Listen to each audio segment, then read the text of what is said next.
It'll be very interesting to see what their decision-making process is as we get into our first match of the night.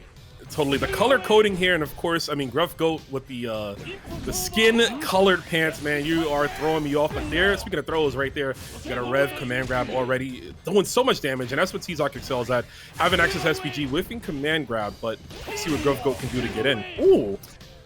Yeah, right now it's actually very interesting because they're both playing a pretty like standard portion of the grappler game, but allowing things like this lariat to come in and not having those tools to deal with it as much can make it very beneficial to try to punish the opponent. But right now, KUSKO is really making a lot happen. Both efficient for the Beak. I mean, Beak definitely one of the better high evades in the game. As you can see right there, just gonna spam it. What can you do? But I want to say I like that the masked KUSKO was just committing to spinning that amount of meter, right? Looking for command grabs, looking for Goat to kind of walk in that range to hit him with a rev blow because he was up so much. And speaking of up, there's a big old elbow with the counter hit. Ooh, immediately setting into the other grabs right here. But once again, we're now trading these air-to-airs back to back, but you're getting hit by Wake Up Super. As Lil John said, to the window, but now to the floor. I love it. Okay. Yeah, he leaves the high evade though to get out of it. I mean, that is one thing that I think Gruff Goat can really get a lot of advantage of because KUSKO's really willing to commit to these high risk options, but just hasn't been ready to punish them accordingly. But that might be changing right here. That was huge. Dashes, I mean, jumps back, out of the command grab, and that's no. This is it. I think if we went for heavy Poseidon wave, it would have worked, but command grab is going to work out indeed. And Gruff Goat dying with all that meter. I'm starting to wonder, Tabby, do we combo into super after that big confirm they got earlier? I know they were trying to hold off on it. You know, they didn't want to spend too much, but I think just to get that life lead in that end could have possibly put the masked KUSKO on just a bit more of an alert to be cautious, and then you can go in for an overhead or a throw, etc. Yeah, I actually think like even outside of individual play styles in this, having a life lead in the Tizoc mirror is super important because you can kind of just stand far. Like you get that big lead, you get that single SPD or that like 30% lead, you can just walk away, and then it's like you have to come to me and you have to use your risky tools to try to close that distance, and I just wait and punish accordingly. Absolutely. I mean, we saw that the very first round. Let's see if the masked KUSKO can keep that momentum up. And round start immediate double beak. Listen, it's Angry Birds all day out here, man. Yeah, but no pigs down here because we're getting in that anti-air. As soon as they're coming in, Speedo, though, not able to fully finish it, but they're finally getting the party started. Dash grab, and it is an incredibly naked. I can't stop looking at how naked this guy is, bro. This is crazy. He's not naked. He's got underwears on. He's got his briefs. He's got his briefs. It's contender for the most naked bird, but we're looking for the string, and we're gonna get the full confirm. And look at this, like you mentioned, the life lead. Now that Gruff has it, you see masked KUSKO trying to find wild risk. I mean, the double dash up Mario Kart does take it. Yeah, now being able to kind of just start looping this set plays we've seen again and again. Larry, though, only connecting on the second one, though, and Speedo willing to just block it and find these big punishes. Ooh. High evade, but held on to the Poseidon wave for way too long there. 27 seconds, and Goat goes in. The throw's not going to do it, but I mean, Chip is in it. Goes the Irish whip. Oh, excellent stuff. It was interesting. Speedo just opted to go for normal grab at the very end right there. I think like trying to find the more opportunities to actually land those SPD punishes when they're going for those normal throws could be leading to bigger success and allowing these rounds to go a little bit quicker into their favor. Big chop. Big chop and SPG represented. Just going to say that we have the rev blow right there. No challenge from Gruff. Goes for the air one. I don't think I've seen that in like a long time. I forgot he had that. Just dying down. Ooh. There's a JD to back things off. Good jump over, but no player able to get anything big happening until just now. KUSKO finally landing at level 2. Yep, there's the red line gear. Tries to go for command grab, back dashes out. Gruff can still turn things around, but again, pressing a button way too late. That rev blow is so active, even in Mark of the Wolves where like the rev moves are kind of bad. Tizoc, being a bad character, had a decent one.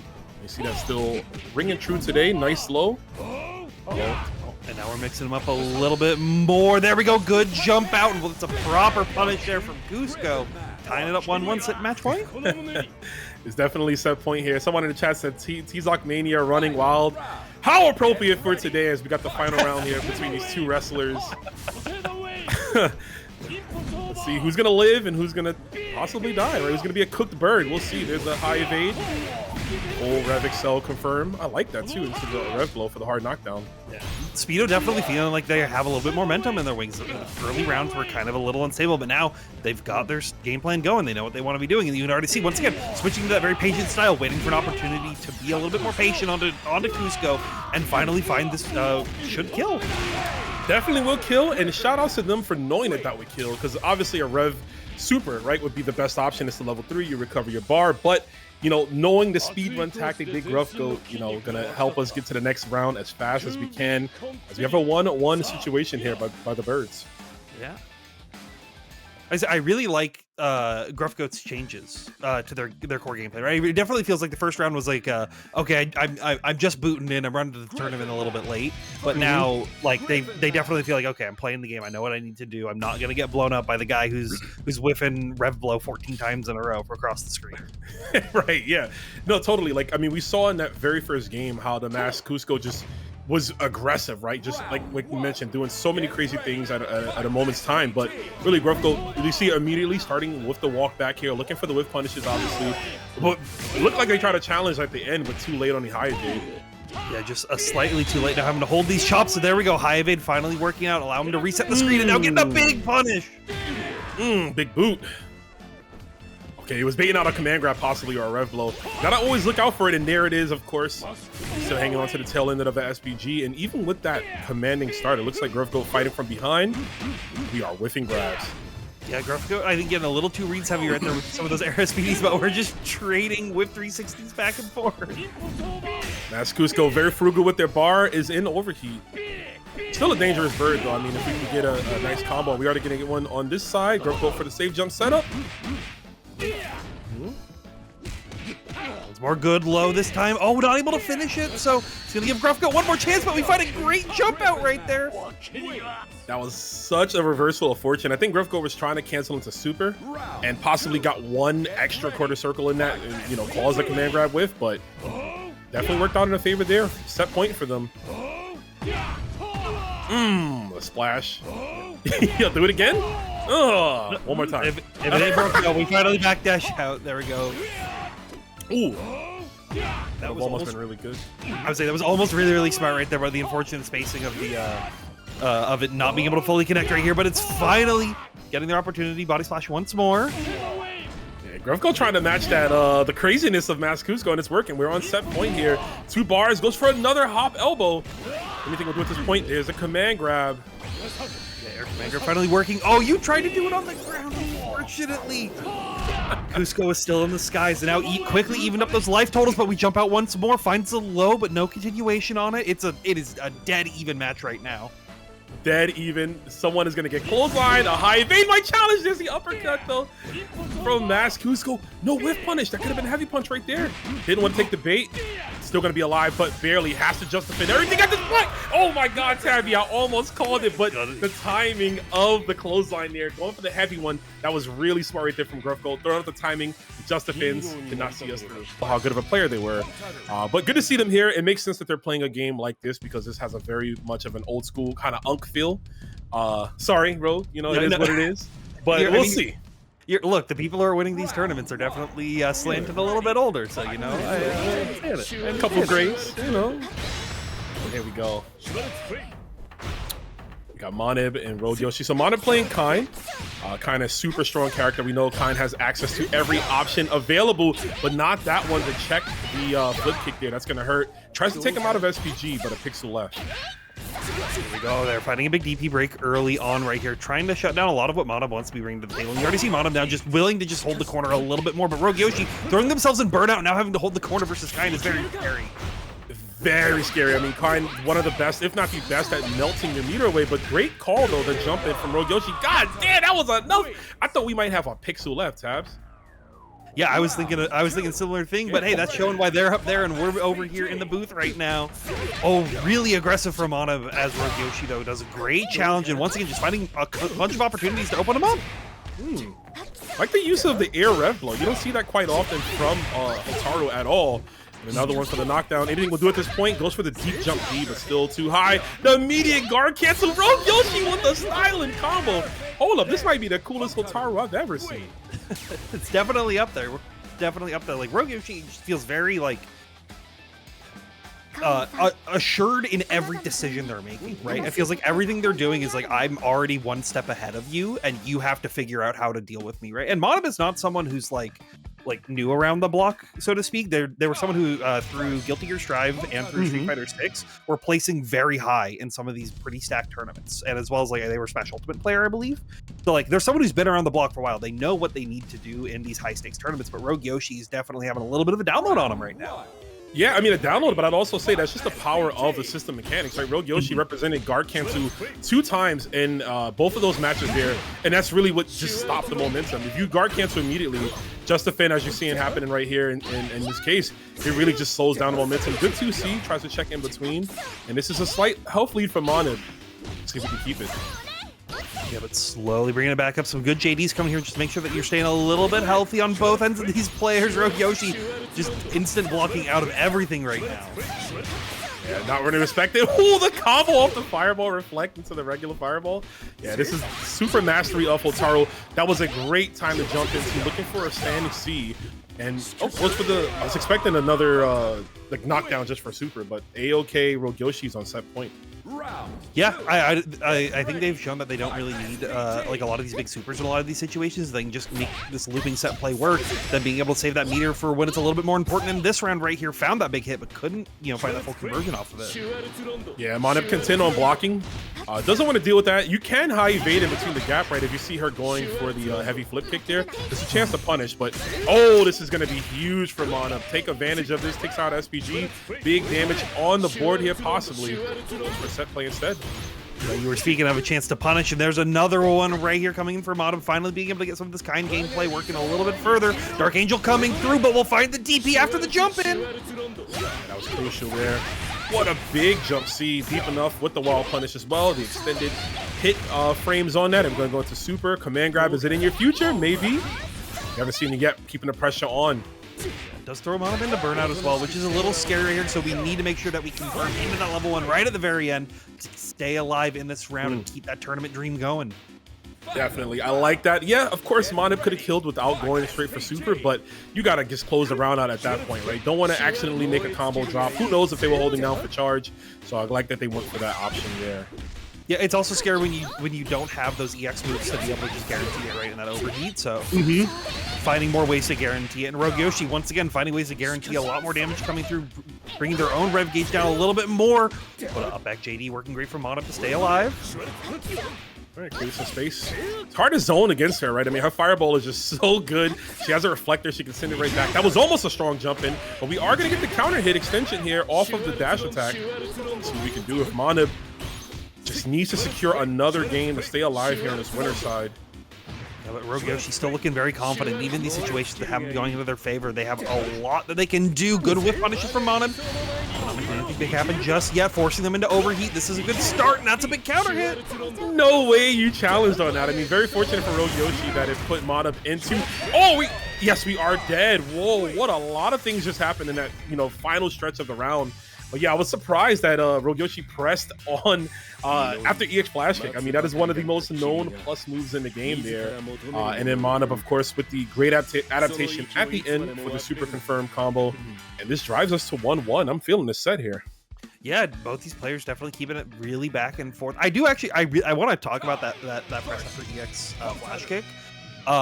You've seen a lot of times when Monib has gone for it in not only like this set, but in some other sets, that they're willing to just throw out some of these like a little bit riskier options that aren't as real because people are just respecting those plus frames so much. So rogueyoshi, I think, understanding being like, hey, I can maybe press and get out of here if you're pressing one of those like fake options after those plus frames and maybe make it work. Unfortunately, it did in that situation, but I really like that gameplay from that. Definitely a good process to take into this match here. What a side switch here from Monib. That was really cute. Gonna maintain the pressure too. Oh, the tick throw. Dialed it in already, but wasn't expecting rogueyoshi to get clipped. Ooh. Oh, no punishes. That's a big JD right here. Going right for the super, right? We see the meter is revving up. rogueyoshi. God, you gotta be ready at all times. Monib getting gripped up with that command grab. Round 2. Get ready. Fight. And now, once again, Monib on that back foot, trying to find more opportunities to stay alive and try to make this happen. But right now, rogueyoshi already getting that command grab pressure looping once again.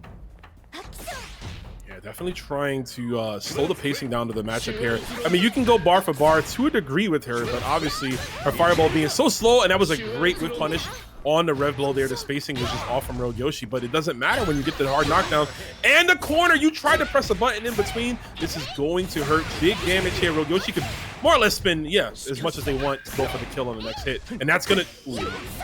There, okay, there it is. There it is. Almost made me a liar right there. I was expecting an uppercut, and I think that 2C was an uppercut. Just maybe an input error. VK, Alex Mazi, Terry, and Billy. So glad to see VK back on the Terry. I know he was, you know, going through some of the other characters, and as he should, right? If you're a competitive player for this game, if you're someone who was trying to get into these major tournaments, you know, it made sense to pick up these characters like Billy or Kain or Hotaru, et cetera, et cetera. But Terry Bogard, I mean, we saw what Dark Angel was able to do at the EWC, showing us that, you know, with some hard work and a little bit of elbow grease, you can get the job done. But yeah, Terry's definitely a character that if you're just the most right person in the room, you are definitely going to be able to take rounds that you may not have been able to. But Alex Mazi is right now showing that they are being correct in a lot of these situations and just controlling all portions of the screen. Oh, dropping a huge combo there. I mean, the counter hit, we could have got the double close D into the feint, but this is still big for, yeah, we're going to get a big pickup here. Still not enough to kill, but I mean, look at the health difference here. And the looks like, I think ViolentKain maybe tried the hyper defense to get through that, possibly. Yeah, just sometimes slightly missing that window, especially in these offline environments, is always a little tricky right here. So, oh, yeah, that's what we wanted. VK letting us know right now. Yeah, I got the execution. I'm ready. To confirm, looking like Leon too from Resident Evil. This Terry color. I don't know. Yeah, I just noticed that. Definitely trying to, you know, defend Raccoon City right here from the Billy menace. Zombie Billy. Ooh, punched in the face. Yeah, that good use of the burn knuckle right there to just try to close the distance, as you've been seeing Alex really just try to use these whiff normals to cover a large portion of the screen right here. But now they're understanding that, now having to play a little bit up close, and that's where ViolentKain wants you to be. Absolutely. Yo, the dash and low. VK might have went for a throw tech there. Good snipe out from Alex. There's the overhead too. Anything will do at this point. I mean, he's looking for that big hit, and that's not going to work, unfortunately. Taking a gamble there. I think we were expecting him to go for straight pole, maybe, just to try to chip him out, or like EX spinning Kain. It was definitely an option there that ViolentKain was looking for, trying to connect with Power Geyser, but the patience from Alex Mazi is coming through for him.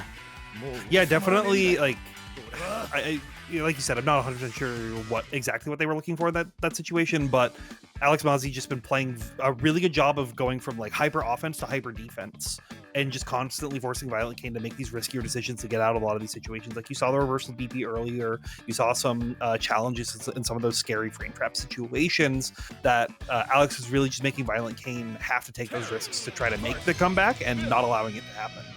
Totally. And that's just Billy 101. I mean, he's always constantly, he puts, it's almost like he draws a line with the Kain, and he's like, you cross it, you take the risk, you know, you try to gamble on some justifins, you try to gamble on some jump ins and hope you guess right, or look for a rev blow, but if I feint, I get the punish on the way back, you know, like that's what makes this character so dangerous to play, especially at this level that these players are using. That's a punish if I've ever seen one. That is not a combo though. What's happening here? All right, now just the pressure's going there, and finally coming out that hyper defense that we saw ViolentKain trying to hit a couple times in the last match. Finally getting those timings going. Oh, and tried to go for it once more, but Alex is good reward out of here. Is Alex playing in the future? Does he know something we not? Because he keeps trying to combo EX spinning King off lights, and I'm like, my guy, that's not real. he's got that roll forward netcode. Clearly, he's on the new patch, maybe, but he's gonna go with the up kick there. Let's see what we got. Oh, ViolentKain trying to look for crack shoot. Yeah, it's gonna get tough here, and that's not gonna be enough, but chip will do. Yeah. That's that checkmate situation. You're in overheat, you can't just defend. Chip is imminent. Of course, Billy Kain with the dialed in strings. You have to almost guess correctly on the DP, and it goes back to Billy just forcing you to play that game.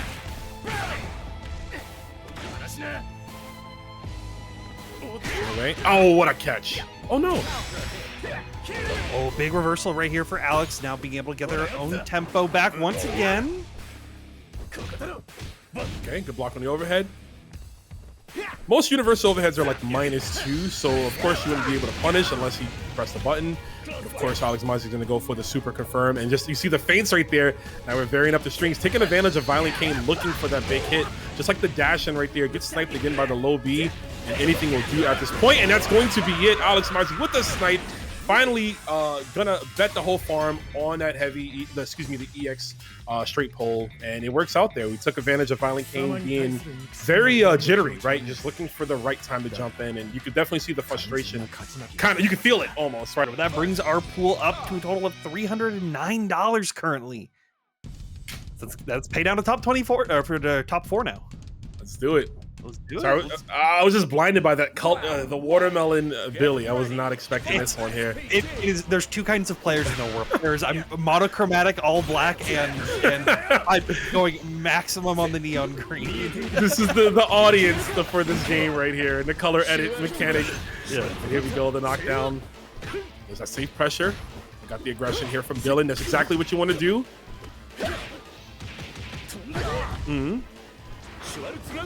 Oh no.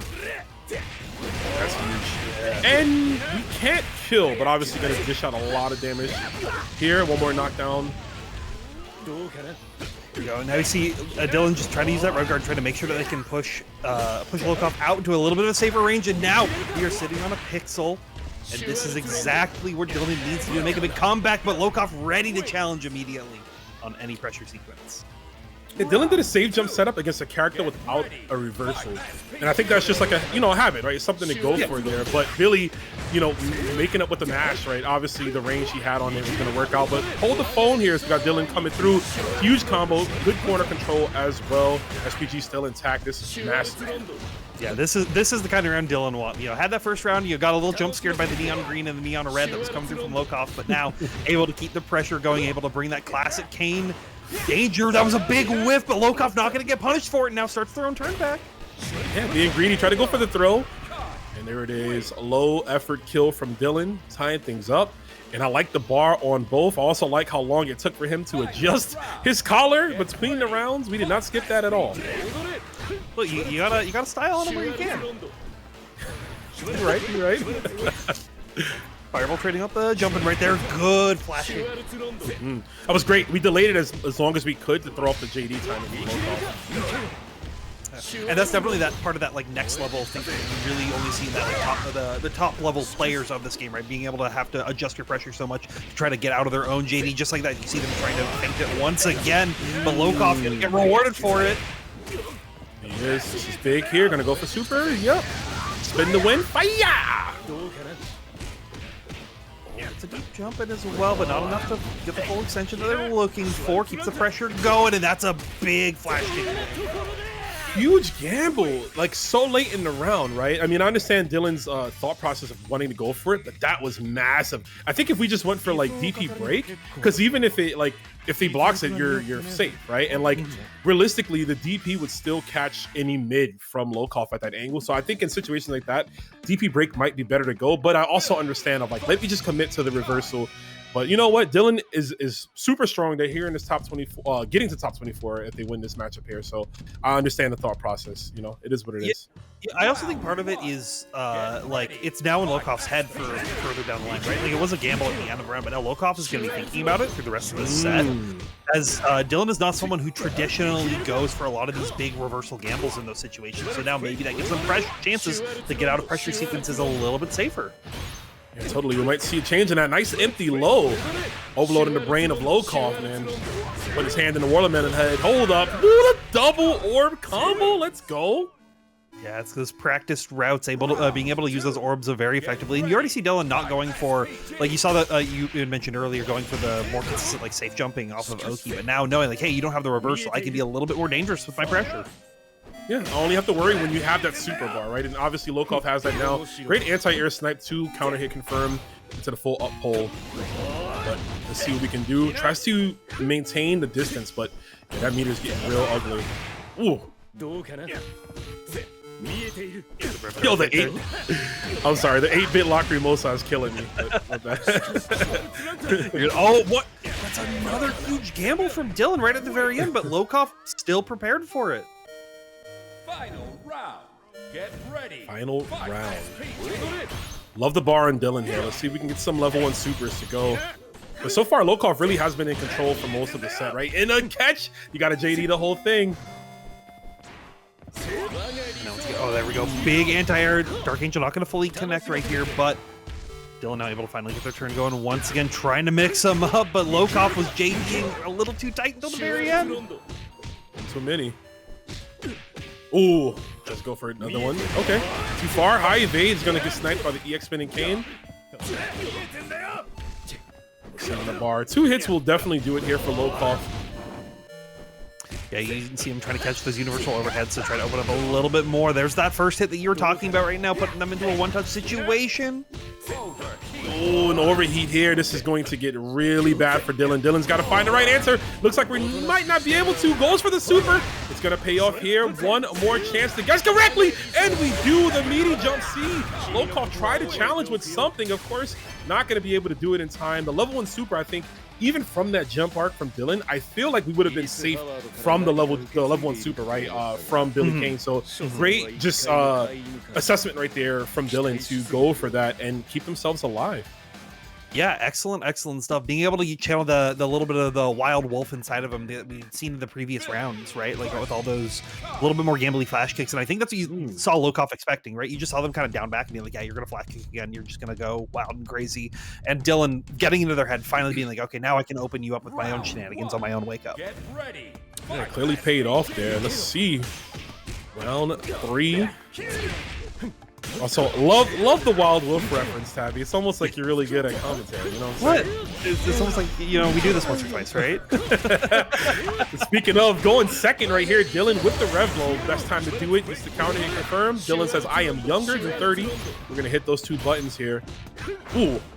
Great blocks, though. Dylan having to go for flash kick break right there to try to keep their own plus streams going. Lokof, though, finally using that reversal super to get out of here, and now maybe trying to get control of the match like we've seen previously.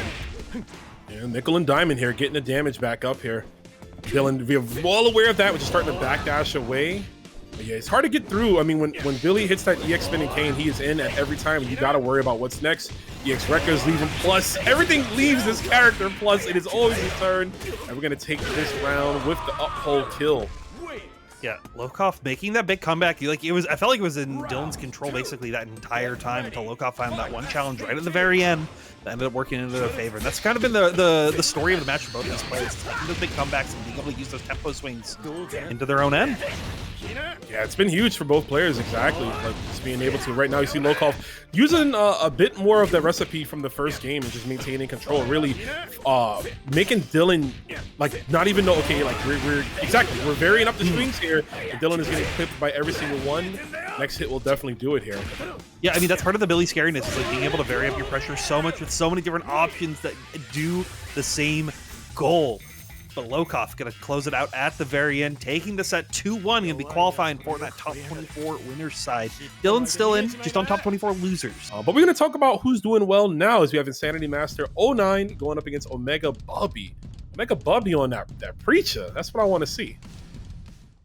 Yeah, Preecha, a character that is, I kind of like the lumper in like the Terry category of like a character who's very strong at what they do, but you just have to have a couple of these really like bigger reads to really make a situation go into your favor. And let's see if omegabubby can do it right now. Honestly, just trying to stay far away from that Kain because they don't want to get up close and risk something like this happening.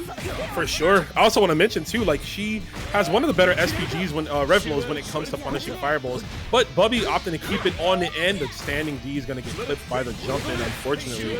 But she has access to it now. Fireballs can get challenged. Gonna wake up uppercut. We're quickly going to the next round.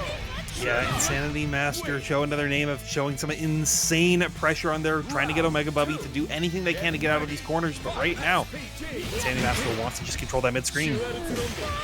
Oh, we are pressing buttons on wake up and dying for it every single time. Oh no, yeah, this is definitely going to be it here. If we go into level 3, we'll be enough to kill even level 1, but no, the stylish combo just dropped. Yeah, the unfortunate EX Fireballs dropping, but fortunately for us, Dr. Sauce with a $16 contribution to bring us to an even 325 in that match arena. Sheesh. That's my favorite doctor right there. I love Dr. Sauce. Dude, Dr. Sauce? Yep. Yeah, 10 out of 10 love Dr. Sauce. Thank you for the donation once again. And Insanity Master is saying, man, hey, like a 325, that's a lot of money I can throw into my pot if I continue to win these games. You know it. I always wonder if like the players got the stream on and they hear the donation and they're like, "Oh, more money? Let me lean forward in my chair real quick." You know, let me lock in real quick. Let me lock in. I can get some DoorDash for dinner tonight. Hold up. They're like, oh, word, go back to that character select screen. But no, omegabubby's staying with that Preecha, feeling confident in it right now, really trying to control it. But Insanity Master with these great run unders to just shut omegabubby's pressure down. Yeah, that was an insane cross under there. Definitely seeing what we can do. The pressure backdashes out. Oh, she got clipped by the tail end of that flash kick. Okay. Good target combo out. Just a little bit of a mat. Oh, we could have punished that. We got to see more stand C. Preecha stand C, one of the better ones in the game at just disrupting. Of course, soon as I say it, omegabubby, thank you. omegabubby, you must be having that stream on, like you said, being able to get that on-demand coaching as it's needed right here. Now try to get the road pressure going. What a great backdash from Insanity Master. Yeah, that was huge. Another thing too, just about that normal in general, in the latest version of the game, they made it so that when light normals and heavy normals land on the same frame, the heavy will win all of the time, and you get a big wild punish. And that normal is like the best at showing that ball. Of course, at the case right now, omegabubby is getting knocked down off the rev blow. Try to get his faint pressure up, but omegabubby's like, no, I'm not having it. You're not getting away with this too much. But Insanity Master is going to get away with this routing right here. Oh my goodness. Ooh. Practice. We got a challenge, but the rev meter is gone, and this is going to be tough for us to deal with. Oh, I evade. Oh no. Yeah, gambling on the super, and that's going to be it. I think. No. No punish. I think maybe it was like, hey, I haven't seen that in a while. I don't remember the exact punish. I'm just gonna walk away, reset to neutral, and it's a good situation, right? You're gonna be having them in overheat. You get a lot of pressure. You're gonna guarantee guard crush them with that Dark Angel into the shoulder tackle right at the very end, and that's Insanity Master. Taking it 2-0. I'm sorry for you. It is what it is, you know. But SoSickNASHFAN, fresh off his win last night from Just Frame, going up against Robert. I feel like I have seen this matchup a billion times. It's been Hoku mirrors. It's been whoever SoSickNASHFAN decides to play, because he's got like 10 characters. Yeah, but speaking of 10, we got 10 times 10 coming in from Cracker2122 with a $100 contribution here. Thank you so much to everybody who's been donating to this match. You know, this is all going to the players who are putting in the work to put on a great tournament. Oh yeah, Legendary Wolf too. Look at that status from NASHFAN. That's how you know this player's been grinding. Yeah. Definitely on the grind right here, but Robert on that Hokutomaru. Honestly, I'm kind of surprised this is the first Hokutomaru that we've seen so far, but I know a lot of people are maybe a little bit more scared of him because of the Billy matchup. I think the Hokus are starting to downplay train now, Tabs, and they're like, oh, Billy's the one. He's the problem. So when patch, time comes around, it's like, oh, look, it was Billy doing everything. Hey, I'm right there with them. I'm right there with them. I'm right there with them. I'm going to be honest. Well, of course, SoSickNASHFAN making a case for that, of course, taking it the first round.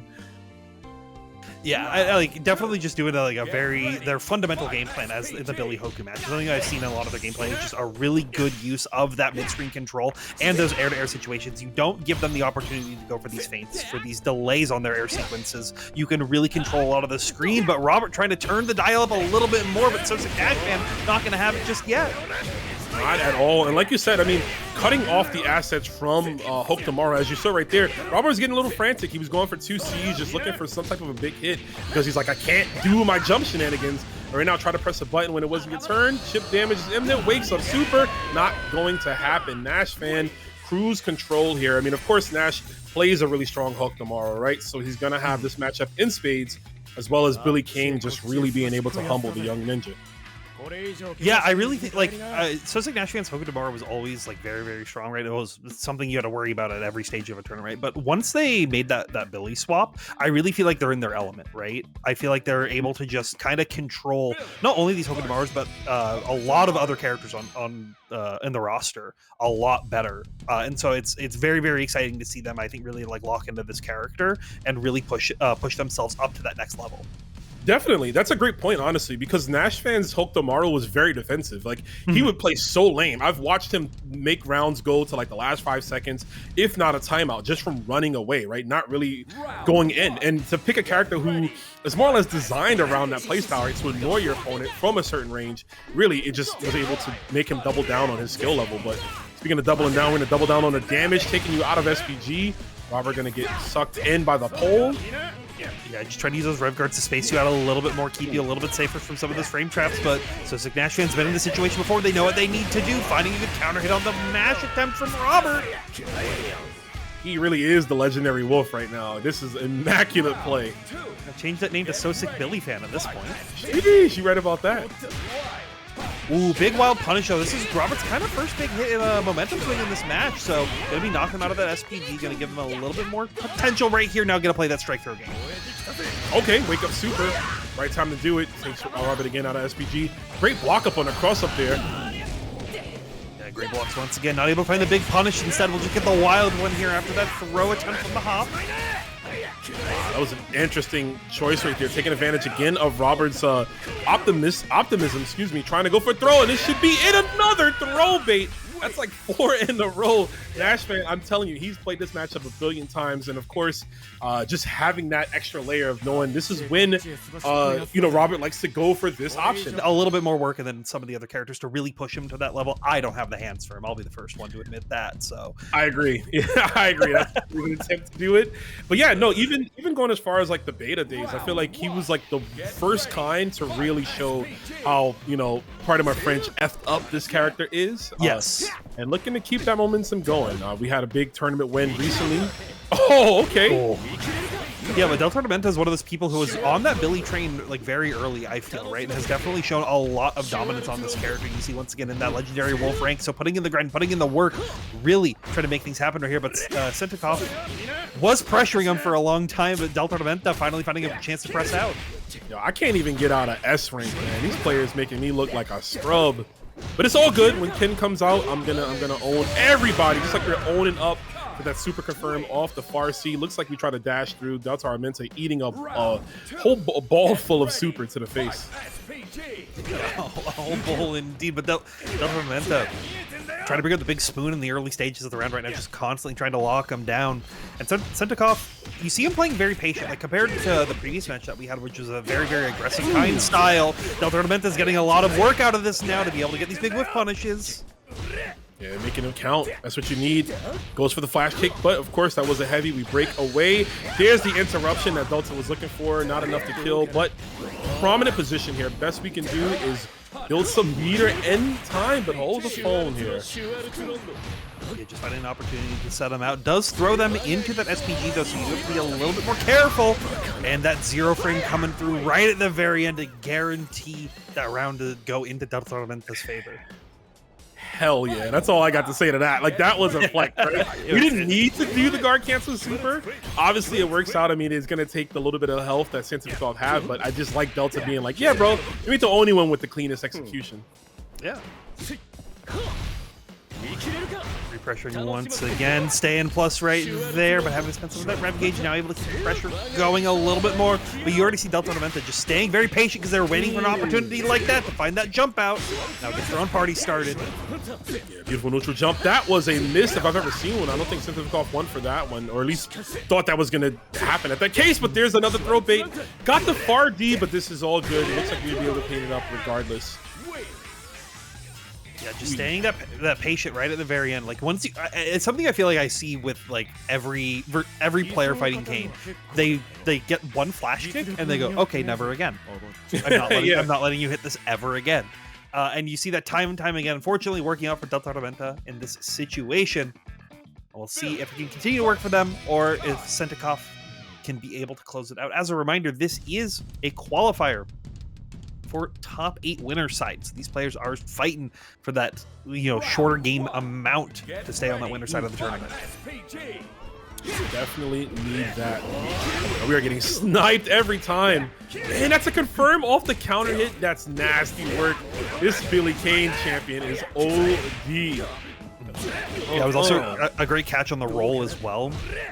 Afterwards being able to use that stand B. But here we go, finally getting a big hit and gonna be not keeping them right outside of SPG because they would know they want that next hit to really just take them out of it fully. But there we go, DP not gonna get a ton out of it. Not at all. Overheat though instills, and yeah, CientifiKOF was finds the uppercut, but again, that light kick uppercut, you can't get much off of it. Just gonna get the knockdown, and that's going to do it here. Yeah, this is great. I mean, Delta is just dissecting. We talk about, CientifiKOF being a scientist, but he is the frog on the table getting, shredded apart by this Kain. Yeah, it's very curious to see. Like, you already see now, like, trying to play a little bit more aggressive, right? You saw in the early stages of this, they're playing a little bit more defensive, but DELTARMENTA is really just, like, shutting down a lot of these mid-screen zoning opportunities that they were looking for. Now that they're trying to be up close, DELTARMENTA has matched their tempo and is trying to meet them, but here we go. Quick into the reps. You very rarely see that. That's why I know CientifiKOF might be a little tilted, just slightly, right? Just, like, you see the aggression right here in this play. Like, yeah, we got to do something. Round's almost over. Oh, that's gonna be it right there. Yes, Delta really just being able to dissuade any momentum shift there that could have possibly happened. Yurikov saying he won it twice. So yeah, he won 2 TNSs in a row. See, I haven't been here. Your boy's been in Saudi Arabia, but I'm back home to catch up on everything, and it is great to see that Dogor has found his footing here in this game. Yeah, it's especially always like interesting to see how people want to make the transitions, like you were saying, from other SNG titles to this one, because I feel like some people have a very similar playstyle, and other people just go to the opposite end of the spectrum. And you see Dogor is just making sure that they're staying on the opposite side of the screen, away from that Billy. You want to make sure that none of those normals can even think about connecting and only come in close when they want it. Hey, I was laughing because I'm like, you know how Dogor is such a sweat?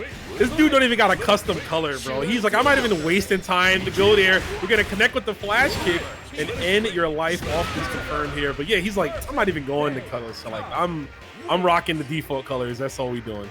Don't need to make one if there's already one stylish enough for you. That's true. That's true. He's like, I was going to do red and black anyways. Okay. Good cancel rev blow to get out of there. Not wanting to hold it, but flash kick break working out great for Dogor. Once again, gonna block the reversal super as well that came out from Lokof, but no big punish.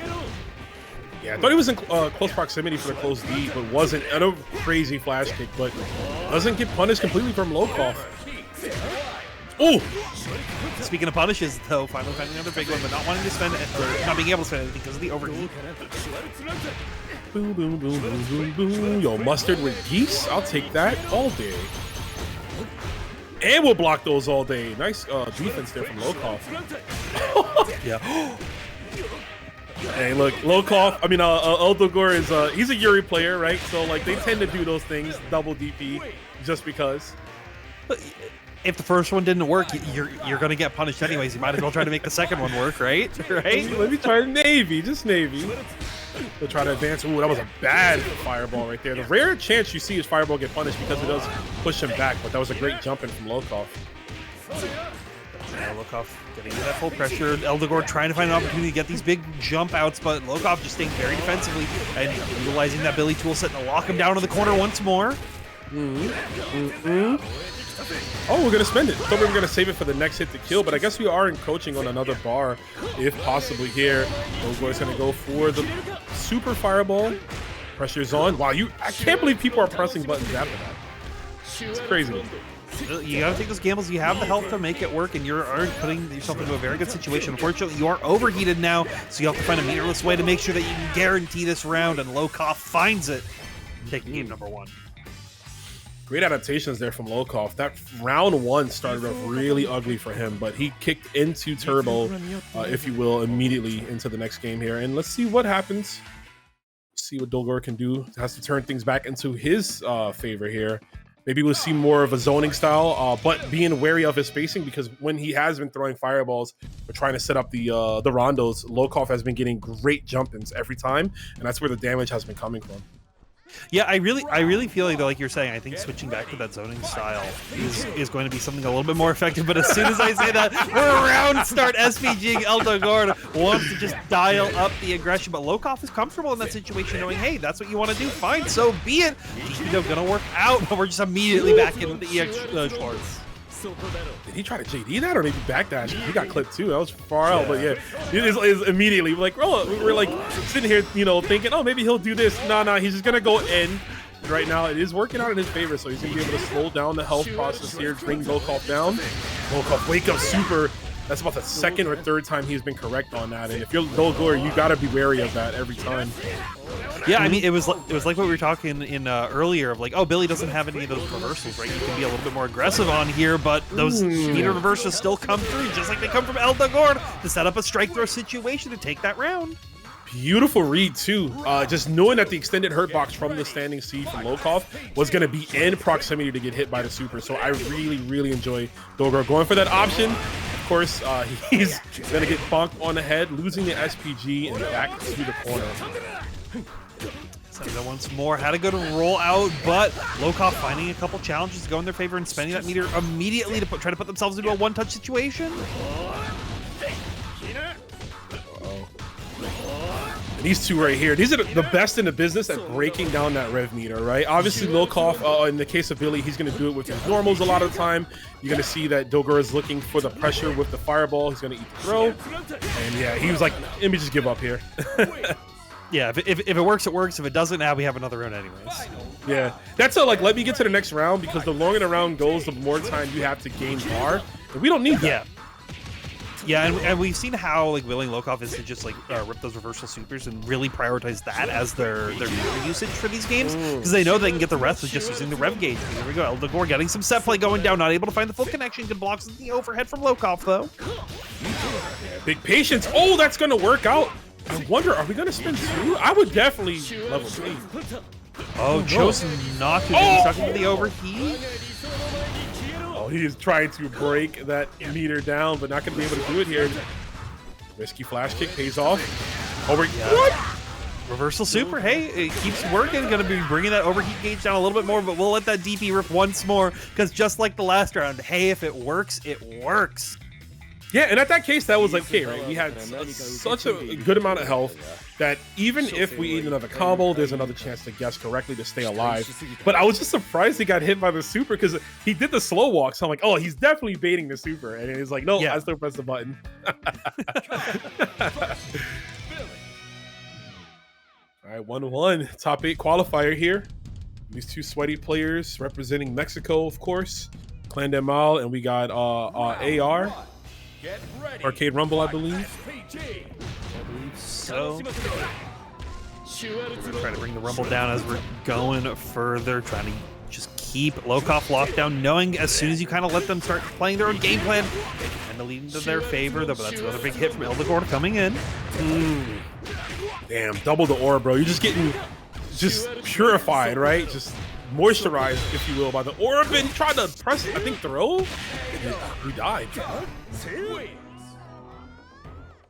Yeah, I believe was looking for a throw off that situation. Yeah, because high evade would have won, right? And the only other thing that causes a zoom in would have been throw. Yeah, it was definitely yeah. Go plus frames, the good JDs from Lokof. Here we go, Rev blows trading into Lokof's favor. Oh no, with the big drop from Lokof. He's got to recover here. Fire! Very scary, but we'll just let that DP rip. We'll try to make it go through. Good anti-air, but not able to find the full extension that you're looking for. Flash kick stay plus. Challenge with the low this time. Uh-oh. Just trying to get as much damage as he can, but the chip damage, yeah, it's going to be hard to make this comeback here. You have to hold all the chip, and there's the big old jump C. Such a normal that commands so much respect. You got to watch when you backdash, or just dash in general, or just try to get around because of the hitbox on it. It is huge.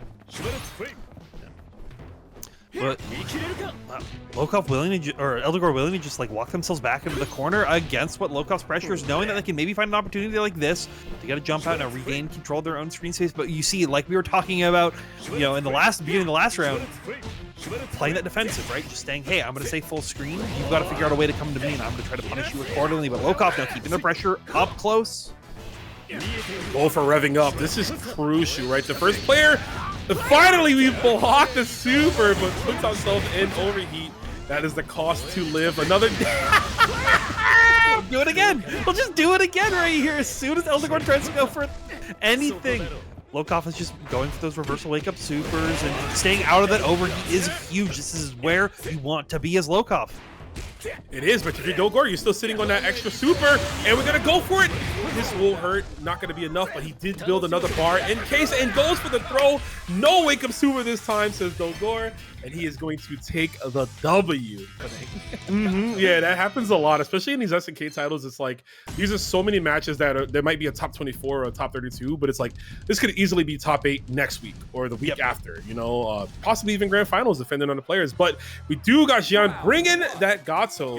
Definitely one of the stronger Gato players for a very long time, like you've said, but looks like he's getting ready for Evo. Yeah, it's also one of those, Gato, I feel like is one of those characters that's a lot less popular in the Americas, right? It's so, you know, in the Americas, it's definitely drifted more towards the Hokus, the Billies, the Kains, and then when you go to the lower tiers, I feel like Terry is probably the most popular character that I see.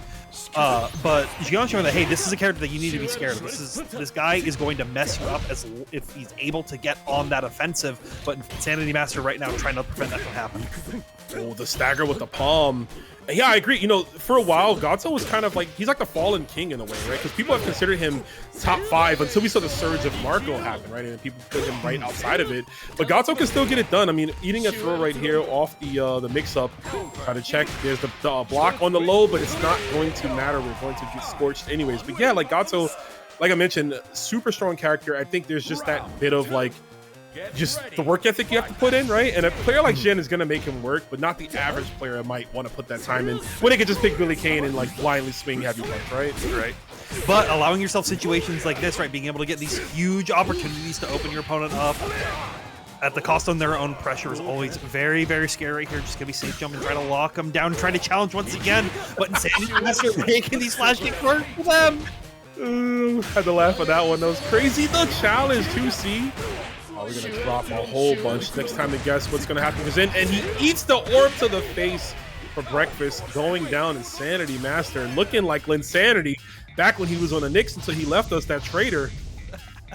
Look, Linsanity Master 09 wants to put in the work, wants to just show what they do, right? I really like. It was kind of hard for Xian to get any big tempo swings. Like we saw a couple times of them being able to find his like EX command grab working out of stance and a couple like good stagger situations. But Insanity Master has just been so good at like, I'm going to relentlessly pressure you, and it's up for you to figure out how to deal with it. Yeah, literally like the ball's in your court. You have to figure out how to deal with this. Obviously, Xian is like, okay, I'm just gonna press on the gas right there. Round start palm. Going all the way to the corner. That was a huge confirm. Finally gets the SPG taken away, which I think is going to be crucial here. Also, we got that Shenzan song in the background from Real Bout. Let's get it. Great OST.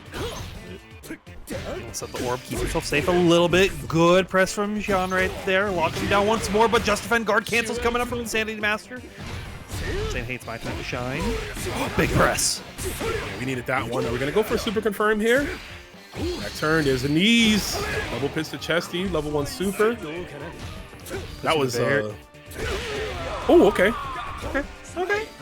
That's like all-purpose seasoning right there. That's 6B. It anti-airs. It's a whiff punish. You know what I mean? It does a little bit of everything for you, just sprinkling it in. But I see Insanity Master already like resetting down to being a little bit more defensive on here, right? As I say that, immediately Schwarzer coming in with the EX flash kick to keep yourself plus afterwards, but that's a big hit right there for Insanity Master. Every time you get wild punish and you go flying, I think of that Winnie the Pooh meme where his like soul leaves his body. Yeah. Like, there it is again, right? You know, every single time. You know the hit's gonna be scary when they hit the aiding combo slump. Yeah, I'm doing it right now. Yo, shout outs to aiding. Got hit by the bomb once again. I think trying to potentially like just defend it and just missing the timing, unfortunately. But things looking good for Insanity Master. Yeah, very much so. Wow, the chase down. Zero fair right there. EX tackle. Double orb, you gotta block it all. Good, actually, really good patience there from Xian. The OPG after the wild punish, but great run under once again from Insanity Master. It's something that we've seen in a ton of their sets, and it's been something that has helped them steal these rounds just like this. Yeah, we're gonna steal this game here. That should be it. Level 1 super is gonna work out, and I gotta bring this to attention. We're not only getting cross unders, right, Tabs? We're not getting like a cross under normal. We're getting cross under flash kick. That means the charge partitioning is out of this world. Shoutouts to French bread players. Soul Chris, we're claiming you in this situation.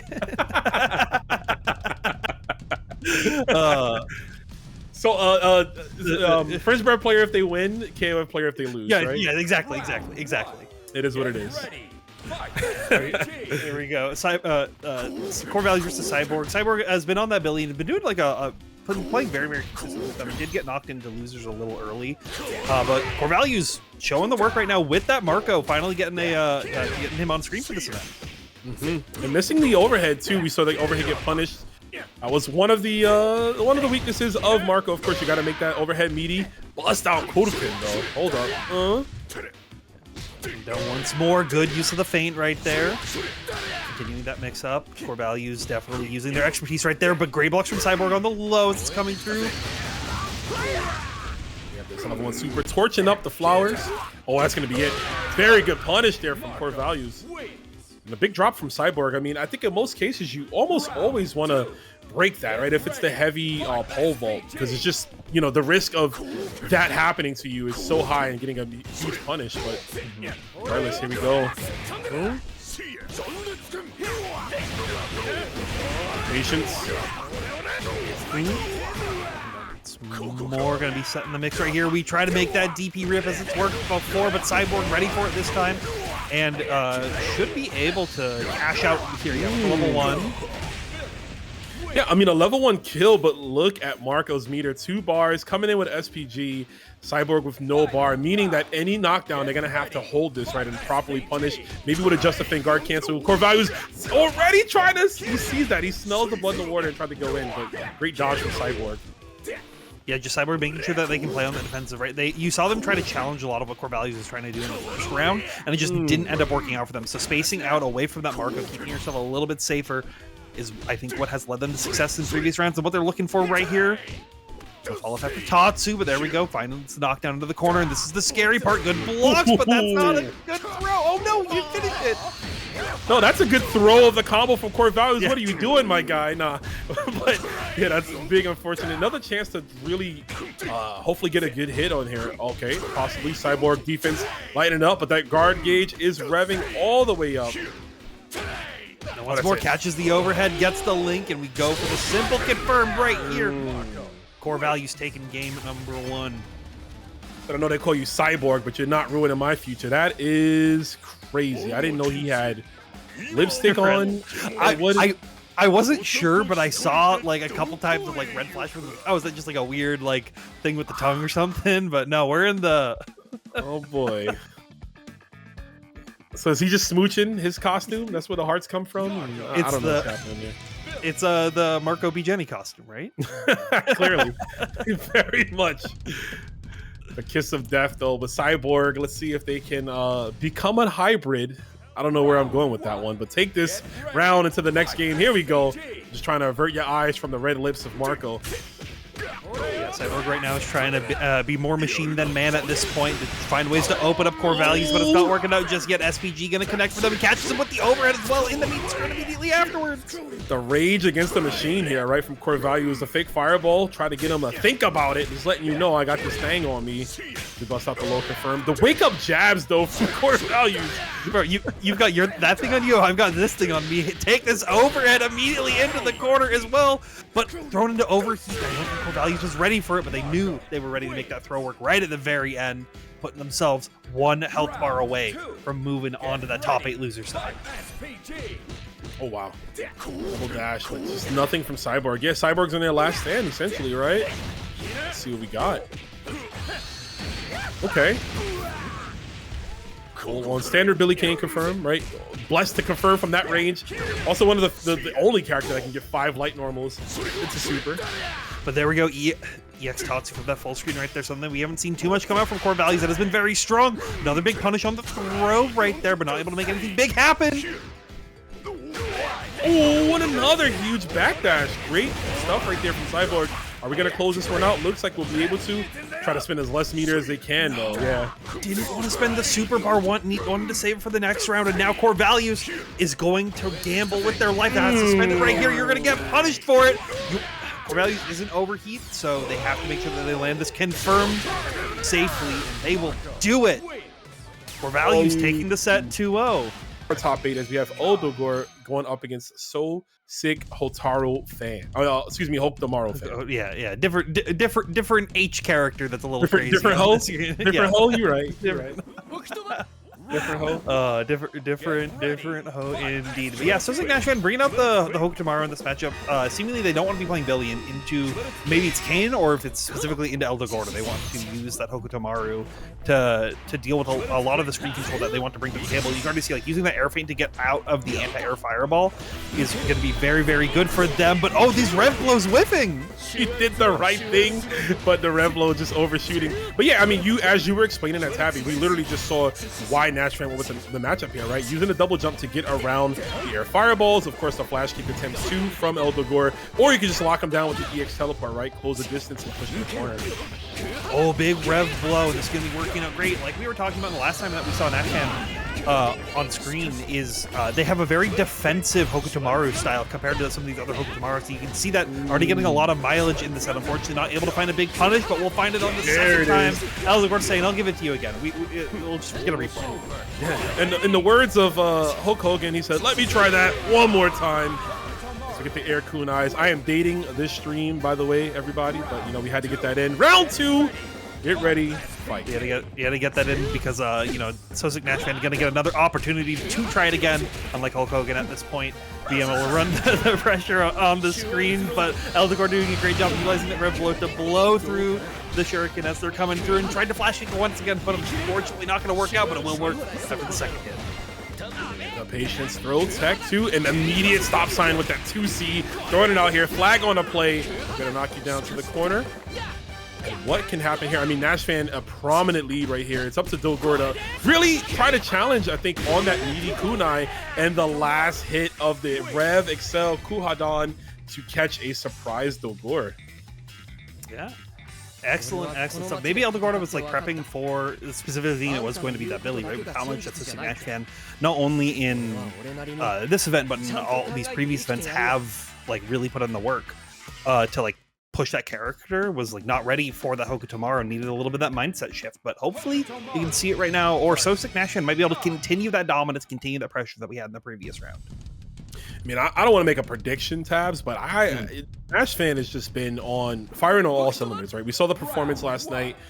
Just various tournaments, really been getting a lot of second places against multiple players and finally converting those into first. And I think we are in a prominent position to see him possibly in the winner's final side. But of course, Dogor, no slouch to knocking down Titans. So it's not out of the realm that it could happen. We'll have to see big jumping right there. Going to be able to get that wild punish as well to catch up for a big grip of damage. Yeah, and popping the super as well to bring that rev gauge down on their end to know that they only need a one-touch situation off of basically anything to guarantee it. Frames, yep. I mean, that's the right way to do it. You know that he's going to try to press another button afterwards, so let the rev blow connect. We don't have a rev blow to challenge. You would have to spin meter for a super, right, to get that punish, or a throw, but it's hard to throw Hokuto's rev blow, right, because he's airborne for the most of it. Yep. Yeah, especially with the changes they made, it's a little bit trickier to punish, but here we go. So NASHFAN getting a big backdash right. They're going to be able to find that big 2C, going to catch out a lot of that rev gauge. You said big backdash. He's NASHFAN looking like a big back the way he was eating with that combo right there. Big damage off that. Keep it going. Right? Just trading 2Cs. Both these players trying to, you know, catch their opponent, pressing something a little bit crazy. Anti-air fireball of their own this time. Dark Angel coming through, going to allow Dogor to come and get a big slowdown hit right here. Should be able to be a big grip into a one-touch situation afterwards. I think he's trying to be conservative with his bar, right? Want to save it for the next game, but you might not get to see another game with a big whiff punish here. Oh, we're going to spend it all. You're absolutely dead. GG. SoSickNASHFAN with the sickest of finishes right there, taking it 2-0. We have seen this time and time again through this tournament. People being like, I want to save the bar for the next round. Unfortunately, Dogor dying a rich man with $200 in his pocket, and SoSickNASHFAN able to cash it out immediately to guarantee themselves the win. I believe so. People like to, you know, not put spaces in their names. Yeah, that's what I'm thinking.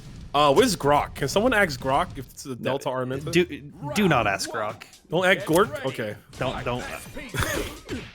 Like A-Cross. A-Cross is like the fighting game Brock, you know?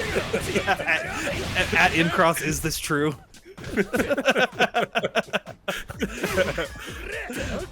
Speaking of truths that are happening right now, DELTARMENTA is establishing their truths in the early stages of this game by locking down a ton of damage onto Insanity Master, but Insanity Master not letting that phase them at all as they're getting a lot of this pressure, finding a big press right here on as soon as DELTARMENTA tries to guard cancel.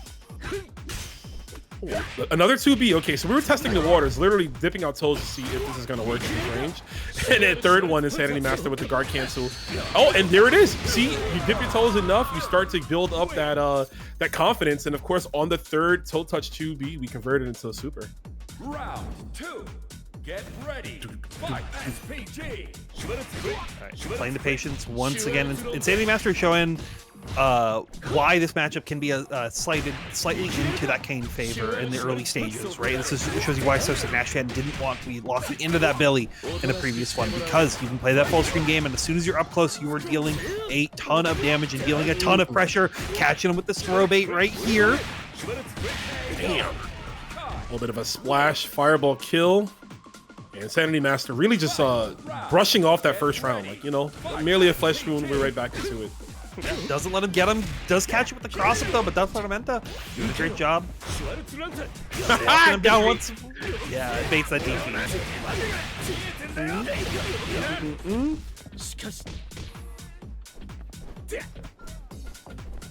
We have 2 bars of super here. Delta could really close things out. One solid hit. And we're looking for the whiff punish. We're going to get it in time. I cannot believe that he had that much time off the wild punish to land and confirm the 2C. Huge stuff right there. Delta takes the first one. But great recognitions to even see, like, oh, I was late on it. I'm still going to have that opportunity to be able to connect onto them and be able to find that game-winning combo right at the very end. Hell yeah. That's what we love to see. I mean, if you're gonna play these top tier characters, you definitely want to have them all to know every single facet that you can of the character, right? And how you can exercise all of their options at any given moment. You know, counter hit, wild punish, far range, etc., etc. So, I'd love to see it. We do love to see it indeed. We'll see if Insanity Master can see the future and find a path to victory right here, or if DELTARMENTA can continue the dominance of the tempo swing that has gone into their favor in the early stages. We are confirming all the way through. Oh, get knees to your chest, homie. Let's cut off your breathing real quick. Hey. Catch it with the overhead, get the pressure in, but Insanity Master now showing that, hey, I can JD, and I can find these big counter hits.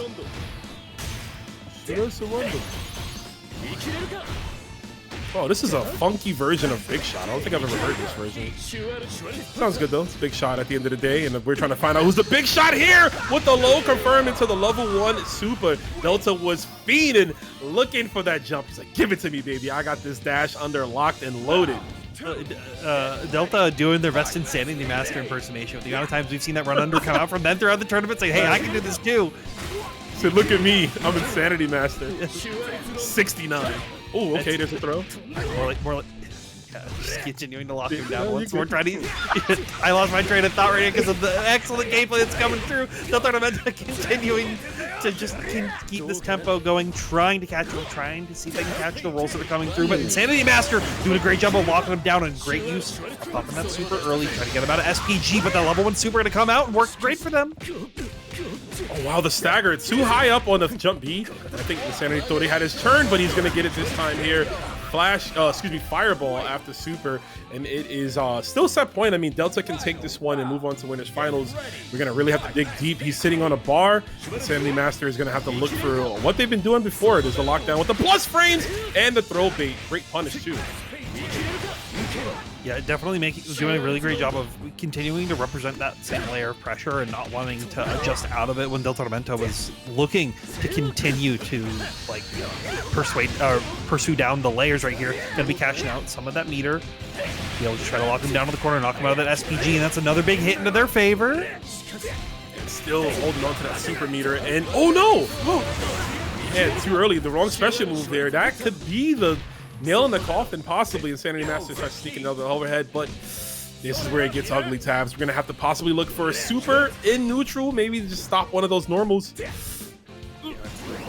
have to see it. Oh, tried to shut him down on their own. Did throw themselves into the overheat, though. And now it's going to be neck and neck. But that gauge is going down for Insanity Master a little bit more, having to block the Dark Angel as it's coming through. And you see, oh, the chippy! Okay, we got to get it off the throw. Shaky climax there, but able to find the good future, if you will, regardless. That was scary, but Insanity Master ties it up. And you saw DELTARMENTA like really just want to try to just jab out of any pressure. Like, okay, did this not finish? I'm going to try to make something happen. But plus frames were still enough to allow Insanity Master to frame trap them right at the very end. So good stuff on keeping it tight on their end. It is anyone's game. Anyone indeed, and we're right back at it. I mean, this is going to be hype to see who's going to conform their style of play over the other Insanity Master, starting to really find what brought him here to the table, right? What brought him this far in the bracket here. So, oh, again with the song, let's go. Banger. Pretty good. Oh, you tried to JD possibly or backdash. Either way, you're eating this entire corner carry. Yeah, great hop as well, going to be able to get out of the orb explosion, keep themselves safe, and regain some of that screen control. Now get their own turn started. Good use of the Rev Guard just to slightly push them out, make them have to think about their block strings a little bit more. Good throw. Oh, wasn't believing in that close D right there.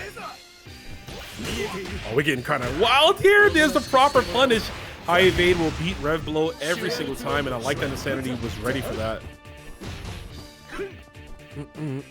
Insanity, like, really just trying to set themselves to be ready for anything that comes through to make their dream happen of pursuing through this tournament, locking DELTARMENTA down in the corner as they're overheated as well. As a very beneficial situation. They do have the meter on deck to reversal out, but we're just going to play full screen. We're going to play lame. Hey, you got to come to me. You got to figure it out.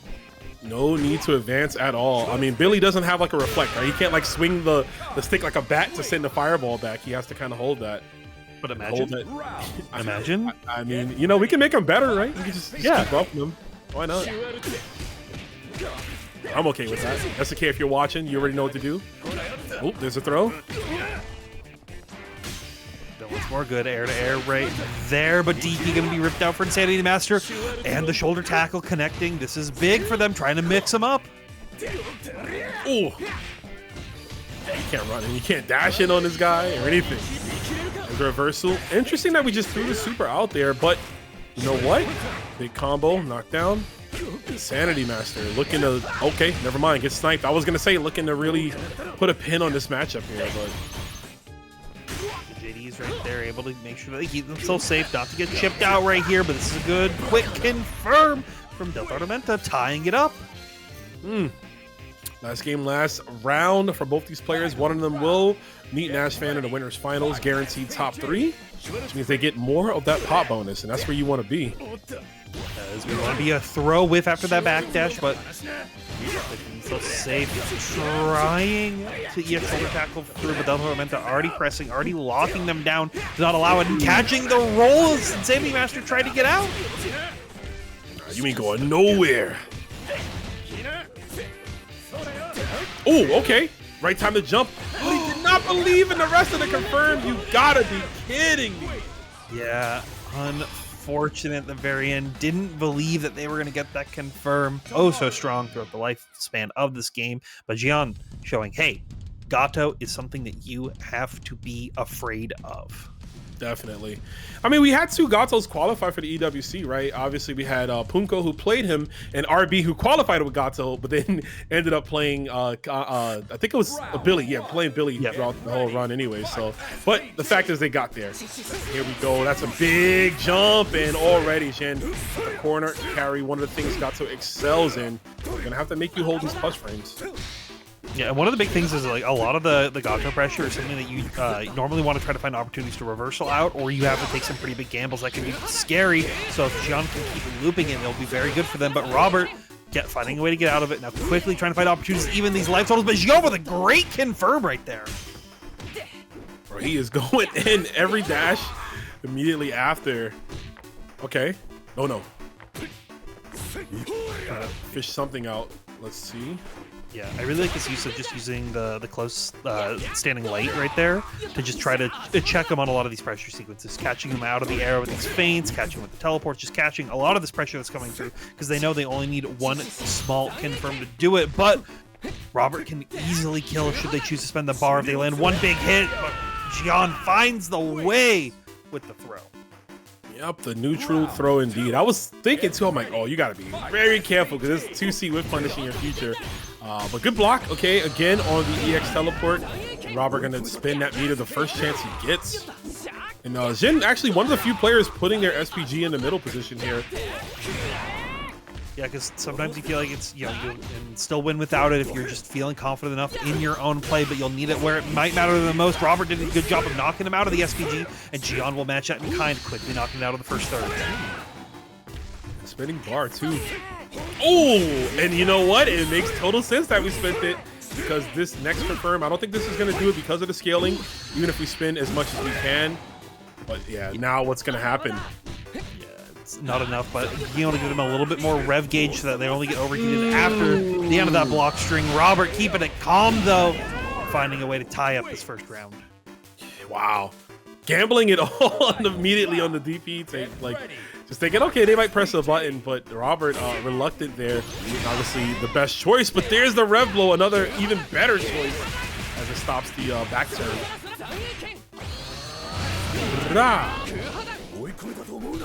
More good use of the double jump, but Xian just staying patient, knowing that they can play a little bit safer. They have a little bit of health bar to spend, but not too much. Throws coming through. Only a little bit of SPG left, and great just defend guard cancel to get your own tempo back. Oh, that was beautiful. And importantly, takes him out of SPG. You don't have to deal with that rev blow. Wake up. There is the overhead. You're going to go for the link. Xian is just trying to slowly get this damage back, but I don't think this is going to be the case here. It looks like a game 2 is fastly approaching, Tabs. Uh-oh, wait a minute. We'll have to see, but that's a DP coming out. Robert not able to close it up just yet, and we've seen Xian make big confirms like this before. Set in stance, but we just cancel out. Robert wanting to back off, not able to find the EX confirm that you're looking for. Ooh, the double jump evading the cross under. Xian tried to go for the low profile, but that's what makes this kid so strong. Just able to change your air trajectory at a moment's time right there. Really came in clutch. Robert takes a rather close, first game. Yeah, excellent. Something like really great patience from Robert to not just try to like force a scramble in the situations, right? Because a lot of those times you'll be like, oh, they're at the low health, I'm just gonna try to like jab them out. But not only Xian, but Gato is a character that really specializes in those scrambles, right? They're in the kitchen making the omelet. So you want to avoid a lot of those situations as much as possible. And Robert just utilizing the double jump feint to stop the dash under was so smart and so tight and so clutch right at the very end. Yeah, it definitely was the best decision he could have made at that point, right? And to have that wherewithal so late in the round and to be apt and ready for it. So, yeah, really good stuff right there. Xian's going to obviously look to try to keep the kid grounded. That's how he can get the 50-50s, right? The back turn, you either get the Rekka string or the command grab, but you need to ground Hokutomaru, and that's easier said than done. Yeah, and you even see Xian being like, okay, you keep on going to the skies, I'm going to try to air you. I want to be able to shut you down. I want you to have to play on my level. Fortunately, it didn't work out just yet, but the ground is now working out in Xian's favor, locking him down once more. Ooh, too late. Yeah, that's one of the few weaknesses of Hokutomaru. Sometimes that high evade into Kohadan will just flat out drop depending on how low they are, but that was a great shimmy right here from Robert. Enough to be able to keep it pretty tight with a low amount of rev gauge, knock him out of that SPG as well, and put them into a very comfortable situation. Xian not able to block forever, but they will tech out of that throw. Ooh, okay. This jab stays in front. Doesn't go for the follow-up there. Oh, there's the grab, and this should definitely do it here, even with all the scaling. Very good from Xian. That right here, knowing that they want to keep that tournament dream alive as they are in the loser side. They don't want to be out just yet. That's a nice $425 pop bonus. Not only do you come over to the States real quick for Evo, but you get to win some money. Talk to me. Covering yourself a water bottle in half, a sandwich down in Las Vegas right here with the yeah, you bonus.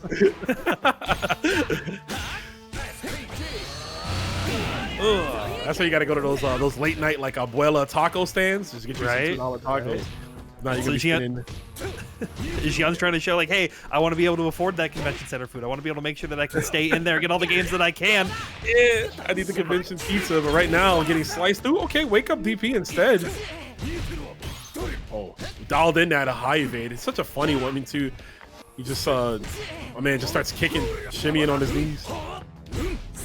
Ooh, trying to utilize these plus frames, trying to catch Robert, lacking right here, but we're just finding these quick little jabs and some of these pressure sequences that's been working out the most for Xian to find opportunities to open them up right now, but they're sitting in a very dangerous situation as Robert has quickly set themselves on a match point. Match point indeed. Robert's throw game, definitely some of the best we've seen all day today. I feel like he's almost, if not 90, 9 out of 10, right? 90% on hitting throws. He's really good at it. He knows when to do it, and he's playing the right character too, right? So. Yeah, and being able to have that strike throw game that just is working more efficiently than most of the other players on a character like Hokutomaru can really lead you to a lot of success, but a great use of the reversal super right there. Doesn't want to hold it, but that's a big starter for Xian getting the wild punish 2C. Yeah, tiny gap gets checked by huge normal. The 2C from Xian with a knockdown. Oh, we baited it that time, and this is going to kill possibly. Oh no, you're absolutely dead here. Drop all the bars. Xian going up on game 2. And like you said, extending that tournament life a little bit longer here, going to a 1-1 situation. Yeah, too late in the tournament to try to just go for some danger jumps in situations like that. Wanted to keep it as safe as possible. But Xian, No, you're good. My bad. I was. No, you. Oh no, I was gonna say he said, I'm tired of the stream of weaklings like you. Get out of my sight. I'm like, brother, your eyes are closed. But yeah, you're fine. Don't worry about me. Don't worry about me. yeah. See, Minty knows. Yeah. See, we're on the. Like, what do you mean? Get out of my sight, bro. Your eyes are closed. City of the Wolves 2.0 only line. Gato's eyes are open. That's the only buff. That's the only buff. Only eyes are open. That's clip for everybody. He's going up in a tier list after that. Yeah. Get ready. Fight SPG. All right, here we go. Okay, Art of Fighting 3's character select screen. Let's see what we got. Oh, he said you got target combos? I got SPG meter. Go good jump out right there. Going to get a big cross of his Robert. Like you were talking about their strong throw game, but unfortunately didn't work out in that exact situation. And I'm loving this use of just being able to like commit out of stance to just walk back and try to get them to bait something and then immediately re-enter it as soon as you're up close to them to open them up. Xian continuing to lock that damage in, down, putting themselves in a one-touch situation, but Robert still has a chance. Looking for the big hit. I will also like that he's using the 6B more. Ooh, trying to go for the EX slide and delaying the jump C. Robert, huge combo, but puts himself in overheat off of the EX Kuhadan. This could where it get ugly. We're just gonna wake up and mash that 5-framer, baby. Let's go. Round 2. Get ready. Definitely was feeling themselves a little bit, being able to just mash up, being like, hey, you're not gonna keep this speed. You're expecting something crazy in this overheat. I mean, it's the best option against a possible throw mash too, right? And you're expecting throw. We've seen Robert have some great strike throw games, so throw it out that 2-way. But of course, the rev blow gets him the counter hit. This is huge. This combo is going on forever. Yeah, but still keeping them in SPG was a little bit too high, so Xian can maybe make some work out of that, be able to find opportunities to cash out with a lot of this rev gauge right here. But no, we'll just spend the level 1, keep it tight right here, and try to keep that SPG when it's needed. Definitely. Oh. Speaking in that low evade again. Oh, EX palm, but it trades with the 2B. Interesting. Oh, that's it. Huge whiff punish off the far D. The Kevin Nash, if you will. Doesn't even need to spin that extra bar right there. And that's going to be it. Xian's going to eliminate Robert from the bracket. That's one Hokutomaru down. You get to the point of you're playing percentage points, right? You need to like if I'm going to try to guarantee like a matchup spread, and I can either play at 50% or 55%, I'm going to take that 55% where I can. But rogueyoshi is staying 100% confident with that Hotaru as we're getting into this CoreValues as well. Going to just try to be controlling a lot of that early mid-screen pressure, wanting to stay outside of what Hotaru's main game plan is because of that anti-fireball game that they have access to. Yeah, I mean, the fireball is so slow enough that it's going to be a really good tool against his Tatsu, right? Narco players love throwing out that EX Tatsu just, to skip neutral. But Hotaru's going to have hands. And speaking of, we're seeing also rogueyoshi is like the only player really utilizing that like just short hop into rev. And this should drop it. Yeah, it's a tool that I feel like people found very early on the characters, like, oh, this is pretty good, and then they found all the other really strong stuff that then either got changed or maybe like figured out a little bit more. But rogueyoshi's like, no, you got to remember the day zero stuff. That's stuff that can really make a lot of stuff happen. Definitely, you take your eyes off the prize, and we can definitely work through it. It also helps that her rev blow is angled that way, and there's a bust out uppercut, full extension with the juggle off the jump C. Another really cool tool that you don't see as often from Hotaru, but we're getting it all, pretty much everything. Nothing is going to waste here. Now just continue to lock him down right here. CoreValues trying to find opportunities to get these dash ups going that they need a little bit closer to try to challenge with what a lot of rogueyoshi's bringing to the table, but they're just keeping it tight, spending those single bars where they're needed and taking the first game. Damn, that was a rather fast game right there for Hotaru. But also, I mean, I'm impressed with how rogueyoshi is able to capitalize. We've seen him twice now off trade combos, right? The trading with the heavy flip kick, and of course with the DP, and still being able to get a full extension. That is something you have to always be on the lookout for. These moves enable juggles, and you want to make sure you get as much as you can out of the situation as we move on to the next game. CoreValues, I mean, he might have been gobsmacked, right? Like, that was a really fast game. So I don't know what CoreValues can do if he had enough time to really figure out the changes needed. Or do we just, you know, try to press forward? Yeah, and I think right now they're looking to pressing forward, trying to, you know, get into rogueyoshi. Because once they've been up close to them, like, and being able to play that Marco game plan, it's worked out very well for them. But rogueyoshi has been doing so good at staying at that perfect spacing of, like, being able to shut down a lot of what Marco wants to bring to the table. CoreValues, though, finding an opportunity to get out of the corner, and we have seen him make this kind of comeback before. I mean, it is Marco. But the rev meter is revving, so we'll see here. One more knockdown. Oh, we're gonna get super, and this will definitely do it here. What a comeback from CoreValues. Yeah, good stuff. Being able to remember, hey, you got to spend that bar sometimes to just keep yourself alive. No need to try to go for one more die roll that might not be in your favor. And now CoreValues is trying to keep that tempo to go into their end. Yeah, we've seen that more than enough times tonight, right? Our players gambling with their life here, and of course, coming up short. Here we go. Wow, just throws out command grab. Yeah, with how much like CoreValues has been just respecting his holding block right there, being able to try to find opportunities to open up with that super quick command grab is going to do a lot of work. But CoreValues gains control of the corner, going to be throwing them into overheat as well. So not going to be able to allow rogueyoshi to get as big of confirms unless they're nice with it. Ooh, try to anti-air possibly with that stand C, and not going to work out here, but one more guess in the overhead for the second time in a row. And now we're going into game 3. If you're rogueyoshi, do you prioritize that overhead? Do you... No, it's pick a god and pray. That's where I'm at this point. Like, whenever Marco puts you into the set play, I'm just like, I think you gotta just start moving your stick from block high, block low, and whatever works, whatever works. Whatever works, yeah, just shifting constantly in between the two. That was an image I didn't need to see, Minty. But we're going into game 3. It is a losers semis here, actually. So we're gonna be sending one of these really strong players home. But here we go.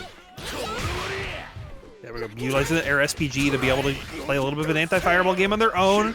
Another great grab. This has been a good starter for CoreValues to try to get a lot of their pressure going. But rogueyoshi just trying to get to that full screen, knowing that they can play outside of the Marco range that leads them to victory. That's happened in the first round, and they want to repeat it again. And the lockdown yet again. Oh, going for the stomps again. Oh, rogueyoshi drops the combo. Bust out DP, and this is where the tide can really shift yet again for CoreValues. Ooh, okay, that's what we needed. Guard cancel. And I like that. Cutting the combo short, just going for the simple super, right? You build some back of your rev meter, but also it doesn't scale as much.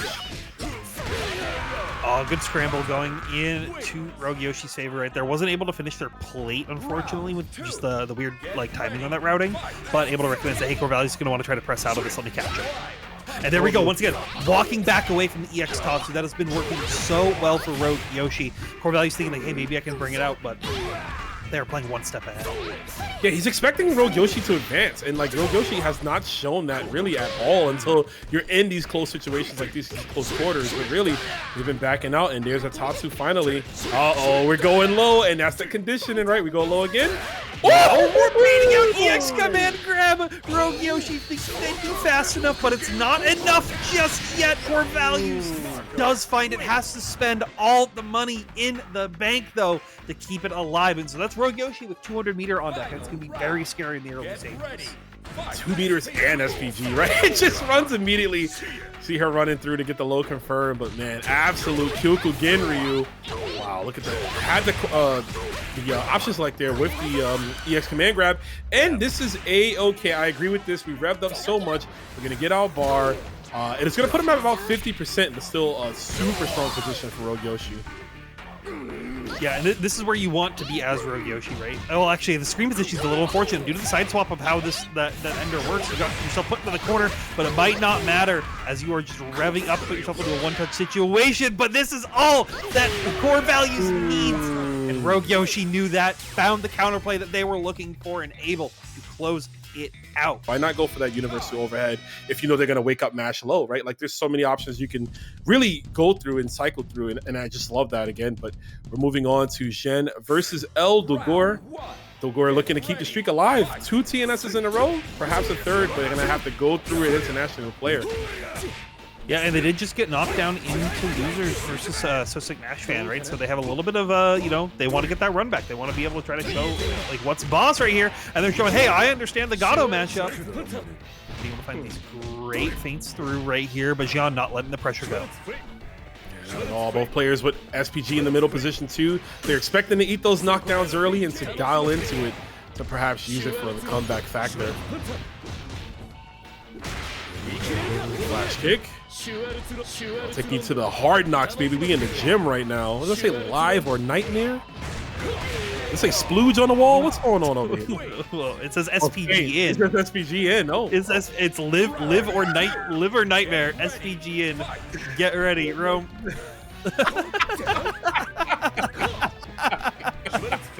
Like, I don't know what goes down in Southtown here, but I do know that stand C with punish was beautiful right there from Xian. You can see the footsies on display as he goes for the super confirm and right back to the corner, letting you know you are locked in here with me. I think you were reading the backgrounds that were in Northtown. You have to remember, this is Southtown as it's going through. Good catch on the roll as it's coming through, as well as on these overs.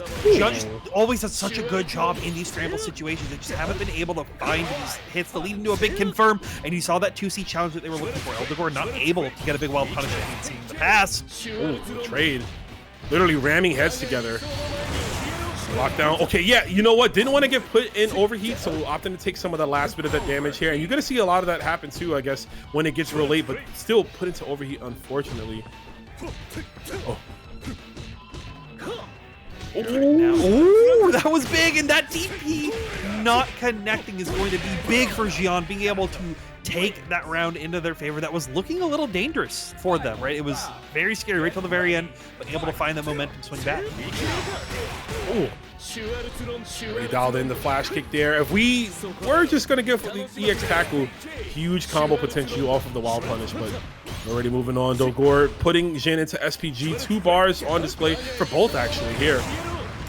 Oh, I think was looking for a hyper defense, but unfortunately didn't have the right timing on it. Oh, there it is. 0 frame super, a little bit of flex from Xian, but the scaling and the amount of meter it costs to do that there, a little tricky. I think, yeah, they were looking for a way to open him up, be able to steal. They're trying back, but Dogor's defense just stayed super tight at the very end.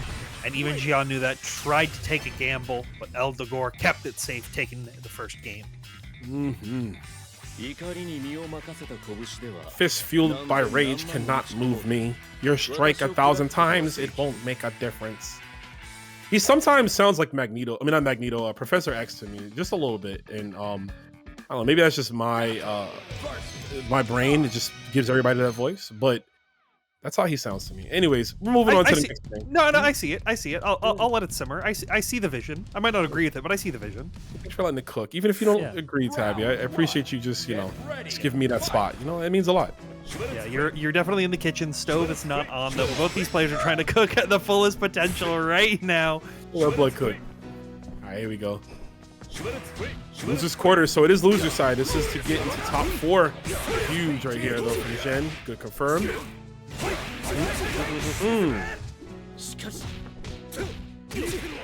Oh, catches him low this time, but not able to make anything happen. Dogor said, hey, it's my turn to DP then, and Xian was like, no, we'll lock you down once more. And this is the kind of rounds that they're looking for. I think if they can find these big tempo swings, they can really take a lot more of future rounds to just like continue to lead that pass momentum forward.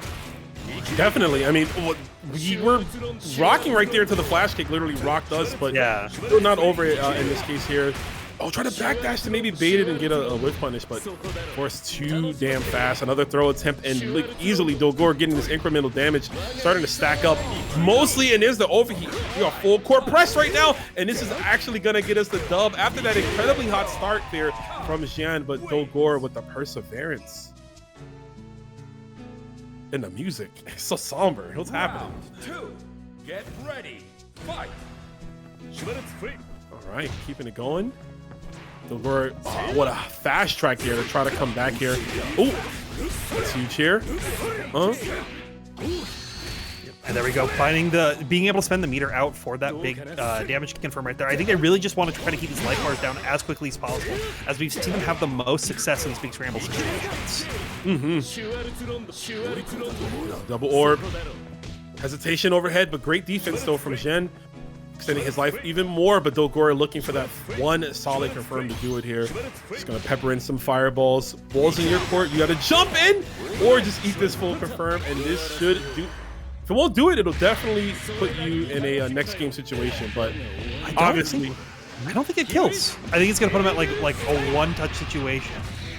Yeah. Oh wow, yeah, that's actually way more than I thought, but still one touch here for Dogor. Oh, yeah, but it might also be one touch for Xian right here, as they find just enough to close it out. Throwing him in the overheat, not needing to spend that meter as well, is huge. We take that going into the next game. Dogor thought the match was done, runs face first into a standing C. Yeah, now being able to spend that level 1 off these routes as well, being able to quickly try to even it out, but that's a big counter hit, and this is what Dogor needs to potentially try to make this swing. Air trade. Oh no, yeah, way too far for the red blow. Get gripped up though. EX command grab to the corner. As Xian is trying to quickly go to the next game. He does not like that one over on Dogor's score. Wants to get one of his own. And that was, oh, okay, that was kind of OD. Just empty DP. And catches him with the low at the very end. We've seen Xian bring that out like not a ton in this set, but every single time it's come out, it's caught Dogor lacking. Right. The comebacks from both players, when I feel like one has the momentum, immediately the other person just steals it back in the following round. And it's been making this matchup real close here. Dogor again trying to extend that streak. But Xian, it's almost like he's, you know, pun intended, opening his eyes more to what Dogor is trying to do in the playstyle and being able to find ways to deal with it. Get ready. Fight. And now we can see Dogor already just playing a lot more defensively. As soon as I say that, he wants to dash up real close, but starting the rounds defensively. Like, seeing like, okay, Xian, what are you gonna do? You're gonna try to like go for some of these neutral skip stuff, or you're gonna try to like jump into as a heavy read, but instead you're just getting locked down by this fireball pressure that has been coming through. But as soon as you find that one strike in, this is all he needs. Throw some C's on it, right? Just a nice stand C to the dome. Solid whiff punish button, of course, from Gato. We're going to see it get exercised again to the wall. We're going to spin it too. Build a meter in time, and I love it. That's how you know Xian's a Street Fighter player, right? Spin all of your meter right there when it gets real close to being a kill. And of course, the chip out with the palm. Yeah, it's just bringing that mindset over to this game. Round 2. Knowing that is all they needed to quickly close it out right here. Great run under as well. Being able to catch it with that palm once again. That tool has been working so well for them this whole tournament. Oh, beautiful spacing off the meaty high evade. Yeah. Yeah, Xian sees it. The GG in his name might be getting used because it's very close to being over here. If Dogor doesn't have anything to say about this, though. 2 C's right there. Has to hold the fireball. Does get thrown into overheat right here and tried to let that DP rip. But Dogor not getting the punish. And Xian misses a couple wild punishes, but finds it at the very end and is enough to close it out to move on forward to that loser semis. You're doing, I now know how to beat it, and Dogor just wasn't able to find that next layer to close out those rounds. Yeah, between the format and between the level of players to just get that really fast, like this game is intense, right? It's super fast, people die instantly. So to have the wherewithal to have the downloads ready in such a short time span really goes to show how good these players are. Speaking of how good we are, again, rogueyoshi, immediate guard cancel into command grab. But look at the rev meter, with a ton of scaling that did. Yeah, and Insanity Master, I don't think was ready for someone to start deflecting their own fireballs back at them, right? And that's been something that has been so like core to Rogue Yoshi's game plan. They've been doing a really, really good job of just always be spacing themselves outside of exactly where their opponent wants to be on the screen. Working out. There's a jump C trade.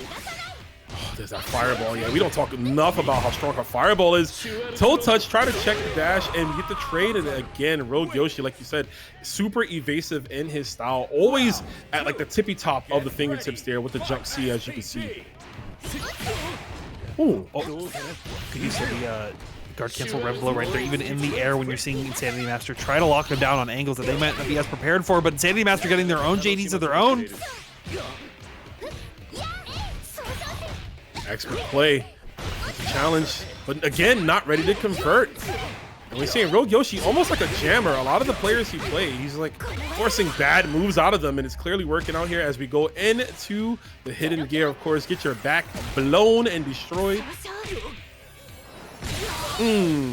Not enough to kill off that, but you know, 1 pixel of health. You have to make some big risks as Insanity Master to try to find it, and that's going to be Rogue Yoshi keeping it safe. Take game number 1. Yo, even the Marmot is dripped out with the cosmic. That is, that goes hard. That goes hard. That goes insanely hard. Kain versus Hotaru. Damn, Insanity Master got a really, I don't know, like, again, one of those matches that was just so fast. It's like, damn, what do I do with the short amount of footage that I've had to look over, right, and figure out what to do? Like, how do I assess this? I think a big thing, and I think we're already seeing a little bit of it right now, is they need to channel their name a little bit. They need to bring out some of that insanity, right? They've been playing pretty safe, pretty traditionally into this matchup, and I think you just have to go for some more wild options like you're seeing, thinking that they're going to try to go for a run-up, try to go for a DB break. But Rogue Yoshi, just once again, is doing a masterclass of staying at the spacing that stops every option that character wants to be doing. Just stealing in momentum. There's never a chance where it's always your turn, right? Like, we've seen him immediately guard cancel. That was a great throw attempt. We might have to see more throws, right? Rogue Yoshi, obviously, one of the better players we've seen tonight at just defending and guard canceling. And what beats that is a throw. So we might need to see Insanity Master or whoever's next in his line of sight maybe go for throws more, but we'll see. Yeah, and there we go. I love that. Being able to delay their pressure slightly with EX shoulder tackle right there to be able to stop the timing on Rogue Yoshi. You saw them being prepared for Fireball and for a lot of the other options, but they're not prepared for what Insanity is bringing to the table right now. Damn, 51 seconds on the clock. Might as well 51-50, bury the body, because that was incredible right there from Insanity Master. Taking a perfect with it as well, showing like, hey, maybe they have the right idea, trying to get into Rogue Yoshi's head a little bit, but Rogue Yoshi being like, I've already got you figured out. I've already got you downloaded. Let's see. I mean, it's a huge chunk of life already taken away. Stop sign up to 2C, and then you get another throw. Takes out an SPG. Yo, it does look like Insanity Master listens to you, Tabs. It's like, yeah, I'm just going to go in all the way, and it's going to see us to victory here. Tying things up 1-1. Stopped holding back and just said, I'm going to play Sonic the Hedgehog and hold forward. He took a look at Discord, saw his username, and was like, all right, Insanity. Me, wait a minute. That's me.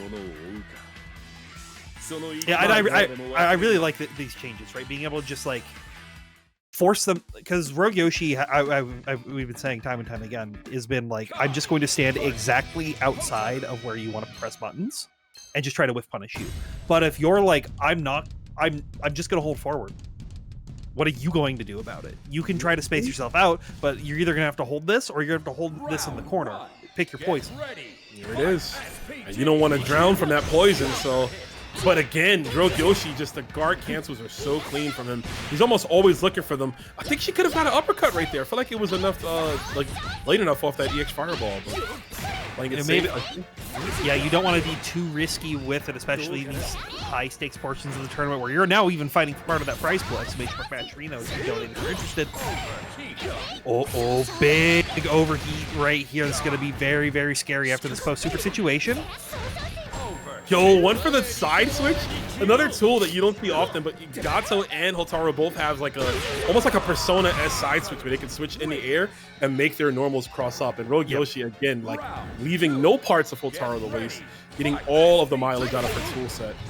And there we go, being able to use the double jump on the red blow right there. So a tool that we haven't seen too much in this matchup in particular, something that rogueyoshi has used a lot in other games, but already throwing themselves out into overheat, so they seem to be comfortable with it. Hey, you've heard of Noah the Burnout. Look at rogueyoshi the overheat, you know? Oh, I mean, it's going to work out. Yeah, definitely. We are dead indeed, and rogueyoshi's style of play, so interesting here, getting this far in the bracket. A lot of these sets, but rogueyoshi has gotten it to work and knows what it needs to do. And these two players know that they needed to select Billy on the character select screen because they are trying to get those SWC slots. They are trying to show who is the strongest here. We've got Billy Mirrors, we've got SoSickNASHFAN, and DELTARMENTA. Billy stage as well. We're crossing sticks here. Rev SPG. Oh, what a call out there. High evade from full screen. NASHFAN in the purple. Yeah, straight up footsie. Here we go. We got that what's that? Rick what's this guy's name from Fatal Fury 1? This is a song from like the very first game. It's like the first song you hear when you play Fatal Fury 1, which is wild. Anyways, Rekka string, full on conversion, dropping that bar. Yeah, I think maybe DELTARMENTA is definitely in the argument of who's the beatdown, decided that they are the aggressor, right? They are the one that wants to try to really control a lot of this early screen space right here, because like SoSickNASHFAN has always played a little bit more defensively, and oddly enough, Billy doesn't deal with everything that Billy does super well. So if you're able to get that early momentum, you can kind of just lock them down in the corner.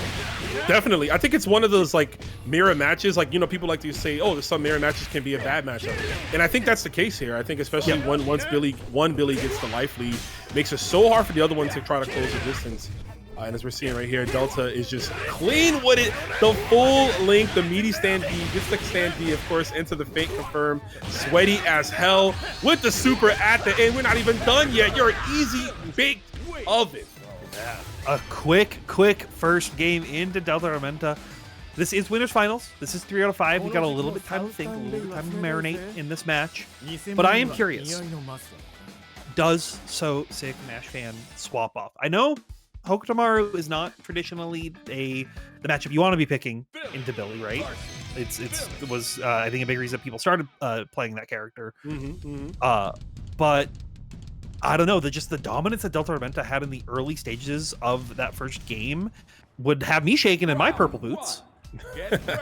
I mean, definitely. I mean, you thankfully got the third game, right? It's first to 3 action here, so you have that extended game. So going down here for NASHFAN, I do think we might see a character change. We have the B Janae always just waiting in the wings, right? And I'm a big fan of when he plays that character. So, but who knows? Maybe we might not have to because we're just doubling down on the pressure. Finding the one gap though is Delta. They're gonna take full advantage of it.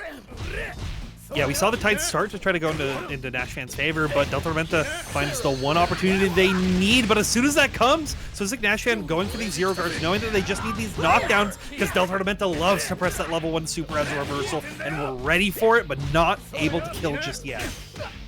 Yeah, didn't have the extra rev meter to get a full EX extension. And it still could go in the way. Okay, yeah, that was a big whiff right there. The backdash. Backdashing in this matchup too might not be the worst idea, right? It puts you in that floaty air state, and a lot of Billies are gonna commit to doing normal into heavy pole or normal into Rekka, or whatever, you know? Yeah, it might just give you some of those opportunities that are less expected in the matchup and forcing them to change their game plan, which may allow you to steal some of that screen space, and just some of that pressure. Good jump and hit right there from SoSick, but DELTARMENTA ready for it. There it is. High evade. My man was sitting on that high evade. He's like, oh my, jump in there. I dare you, bro. 2 CE in your face. We got the super confirm on the back end. Delta staying alive on the bait. Beautiful. Yeah. Saying, hey, I know that move. I like doing that. And I know how to beat it. And was able to find the block right there. Quickly tying it up.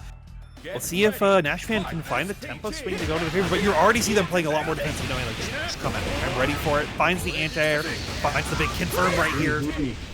Even that jump, right? You could tell like it wasn't a full jump. That was just a short hop. So it's like I won't be too much in your face, but it doesn't matter for Billy. The range is superb, as we see right there on display. EX straight pull puts him all the way down here. NASHFAN looking to quickly turn the second game into a W.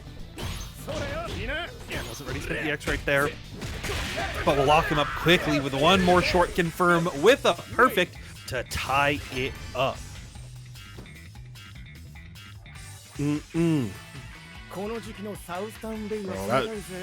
It looks like he's got crushed strawberries like over his. That's not a beard. Like it's just. He's got hot Cheeto dust. It's hot Cheeto. Yeah, actually, that's very more appropriate. My man's just eating hot Cheetos and Takis or whatever it is before the match. You're fighting on the city street. He stopped at the bodega, got himself some hot Cheetos, down the bag. Was like, all right, I'm carved up, we're ready to go. I said this guy at another event. I was like, that diner excellent in the background. I was like, do you think that's the Southtown equivalent of Waffle House, basically? Like there's people inside there fighting. I totally wonder. Yeah, that's why they're just used to it. That's why these guys are fighting outside of it. It's like, all right, we're beating up the excellent. We're ready to go. We'll hit the herbal pharmacy afterwards to patch themselves up. Homeboy in the mirror, just through the window, just watching it. It's entertainment, you know. Screw that YouTube stuff. But here we go. Ooh. DELTARMENTA took a lot of early hits in the early stages of it, but found an opportunity to lock SoSickNASHFAN down to the corner. In turn, found an opportunity to stay safe right here. Gets a good throw to lock him, but a good hop right here coming from DELTARMENTA. Should be able to cash out a couple. That's one thing Delta has in spades is really being able to know when the opponent wants to go for throw. He's been just punishing it every single time. The neutral jumps have been clean as a whistle, but you can't escape. You ain't got no meter here, and you have to hold all of this. The plus frames, the guard going to be broken soon, has to take a risk. No super meter, and it's not going to matter. Yeah, and good recognition to be able to set up that guard crush situation and have the simple confirm for it, right? Didn't have to do anything fancy at that range, didn't have to go for anything crazy, just kept it calm, knew what they needed to do to close out that last little bit of health. Speak softly and carry a big stick, right? That's what they say. Yeah. We're gonna find out which one of these Billies have the bigger stick here as we go for the up hold knockdown. Oh, the side switch off the rev dash. Clean with it here, looking like a melee character. Good use of those wave dashes to continue to lock him down, and one more throw will do it for DELTARMENTA with a near perfect right there to tie it up. I think this is going to go back and forth between these guys until someone opens up their third eye and figures out some secret tech that no one's ever ready for. That's possible. I'm definitely expecting a 3-2 final game, final round. You know, right. Could definitely happen here. NASHFAN looks like Delta pressed a button in between. It is not your turn, sir. No, good reversal right there because you saw NASHFAN was baiting. He was waiting for something crazy to come up right there, but knew that they just wanted to lock him down to the corner. That's now why DELTARMENTA has to take the aggression a little bit more. There it is, the high evade. This will definitely do it here. We have enough for the super bar. Don't even need to extend the combo with the heavy flip kick break. Just keeping it simple and clean. SoSickNASHFAN up 2-1. And now it is on Delta. Delta has to lock in this pick. I don't think we're going to character select at all. But but I think it's always good, especially in situations like this, to ice your opponent out a little bit, right? Like even just go back to the lobby, take your time to breathe, think about where your SPG wants to be, but just giving yourself that opportunity to breathe a little bit, because especially with how tense and how back and forth all these games are going, you need all those opportunities that you can take. Yeah, I mean, I think that's such an important rule that a lot of people don't insist on, because all these new modern games have like no load time, right? You can just immediately start, and I'm like, take a second for yourself. Don't just go right into it. It's the best thing, but it's like it does affect a lot of players in ways that they didn't expect it before. So DELTARMENTA using that time pretty effectively so far, was able to get SoSickNASHFAN locked down to the corner and able to find another good confirm, mixing them up as well. Out those rev dashes to continue to try to lock them down. SoSickNASHFAN trying to find an opportunity to get out now and goes for the anti-air. I evade. Ooh, okay. Zoom in, watch your ass, and this shouldn't hurt here. Not gonna spin. I don't think we're gonna spin the meter, are we? Possibly.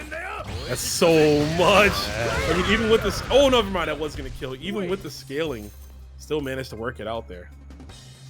Yeah, I definitely think DELTARMENTA was like not wanting to risk just going into losing these rounds with Nero's pocket, right? You get the most effect out of them with how much SoSickNASHFAN has been baiting those reversals off these combo confirms. So you got to use it while you can. Speaking of using it, using that far C at the full extent right there. Max range, converting. Oh, we bait that out. Yeah, that was too obvious, baby. Yeah, that's the fish, the meme, the low-hanging fruit. We knew it. NASHFAN using a super in turn at the end of that combo to close out the round and set themselves one health bar away from moving on to that grand finals. Okay, gutsy 6B from round start. Not sure what we were going for there. NashFan feeling himself, possibly. More good blocks right here, and immediately going to the skies for both the players, trying to air. Oh, great JD. Oh, tries to high evade. Out of the range for that one there. Good crossover. Wake up super, and Delta eats it to the face. Definitely don't think he was expecting that. And NashFan with a quick momentum shift. So NashFan wasn't expecting that one to come in turn with the Billy player brain rod of Wake Up Supers coming through. But SoSickNASHFan finding an opportunity to get this big hit, has the meter on deck as well, and it should be almost enough. He shortened the combo, expecting it to scale less, and while it did, still wasn't enough to kill, but the double jump D, and NashFan's gonna do it. Winner side grand finals here. So enjoy it while you can. Don't forget to lock in those predictions. I do believe we are doing. Let me see. Yep. See who's going to win here. But here we go. Taking it to the Hippopo Village. Xian with an early press right here, trying to find these opportunities. But Reblo coming through after the guard cancel for rogueyoshi. And now showing that spacing, showing exactly where they want to be on screen to deal with a lot of Xian's pressure. But Xian is also very patient and is willing to just commit to, like, we're seeing a lot of these dash blocks to be like, hey, I'm not going to do anything. I'm just going to try to regain control, because as soon as I can lock you down to the corner, this is where I want to be. Oh, yeah, definitely just want to encroach on what rogueyoshi's trying to do, but rogueyoshi with the withstanding C. I mean, that button used to be, as good as it is, it used to be even better during the beta, which is nuts. Yeah. Full palm. Sounds all right. Cancel with the reversal as well. Oh, but missed the confirm at the very end to close it out. This is what Xian can use to take a lot of tempo back. EX command grab. You have the meter. You might be able to steal this round. Yep, we are definitely taking it. Spinning both with the red line gear. Still not enough after the scaling. And the double K. Oh, let's go. Oh my goodness, both players on a point and knew what they wanted to do, but they didn't work out. Not at all, but this is crucial here. rogueyoshi's about to lose SPG, but closing in on 2 bars. Look at the meter though for Xian. Hooks revving up and not a single meter in sight, but does get the meaty close B. Gets the full confirm, but still goes for a throw instead. Yeah, Xian just knows that they have to keep the aggression up because they can't allow rogueyoshi to use that extra meter that they have from not being able to spend it in the first round, because it's going to lead to a situation like this. Knockdown. rogueyoshi just throws up the SoSoshi. Oh, there's the palm. Just a bit of a stabilizer there, just throwing it out, seeing that it works, and we're gonna go for the follow-up. And I like that Xian has been really taking his time with the strings. He's not going in like most Gato players are really gonna hammer down a lot of, like, you know, rapid cancels with normals, looking for the low. I've seen him do earlier, like the low evade, just to, like, you know, try to catch you jumping in between, whatever. But really, knowing that rogueyoshi likes to hyper defense a lot, is looking for the option select. He's been staggering the lights, just, you know, peppering them in. One little light, wait a second, wait a second. One little light, wait a second. We'll see if rogueyoshi picks up on that this time. Yeah, we will have to see if they can make that small micro adaptation, but it's been so core to rogueyoshi's game plan for so long of this tournament. It might be a little difficult right here. Xian, though, already getting some early screen pressure, but rogueyoshi not letting him out just yet. Not at all. That's a huge wild punish. Oh, look at the corner carry into the safe jump. Gets kidnapped immediately by the command grab. I just love the animation. He just gets snatched up. rogueyoshi forced themselves into overheat for that, though, and has to make a lot of this work without spending any of that rev gauge. Has only the meter on deck to put them into a 2-touch situation, and the up back JC is what Xian needs right here. Has the meter as well to close out the round. No double KO this time, only one for player 2. Damn, and a taunt afterwards too, yo. But seriously, a huge miscalculation from rogueyoshi. Could have won off the link combo, right? 5 to 8, at least it's a 5C. Big damage on the way, but I mean, we're already into the next game here. rogueyoshi down the set point. This is also the final first of 2 match of the tournament, so this loss here would result in rogueyoshi being eliminated. Ooh, this is a big start right here. rogueyoshi was able to find that early tempo and found those the first hits in the early round start interactions, but Xian does not let that get to them, is always willing to spend the meter wherever they can, and this should be dead. That's going to be it. rogueyoshi eliminated Xian with a clutch 2-0, coming in with the first draw game that we've seen of the tournament. And quite literally, I think that I can't even count on one hand the amount of draw games I've seen. Like, it very rarely happens. So for the scaling, so potentially we can see that maybe it's a universal, maybe it's Ken exclusive, but we'll be able to find out next weekend. But this today we get to find out who the winner of our losers finals is. DELTARMENTA versus Xian, the last non-Billy in the tournament, making that run from the losers. The person who knocked them out is not in their path anymore, so they do have to be worried about them and can potentially make a big comeback. A big combo immediately too. Now get cracked. You heard the glass shadow on that one, but ain't no stone cold here. Only thing getting popped open is Billy's head. His dome EXDP with the knockdown. Try to go for a throw. A little greedy for Xian, but still, I mean, he is in a prominent position to take this first round instantly. But the corner throw, this could get ugly. Oh! Yeah, and it's going to get a little ugly right now. Xian is feeling themselves with that DP, but DELTARMENTA feeling safe right now and able to lock them down.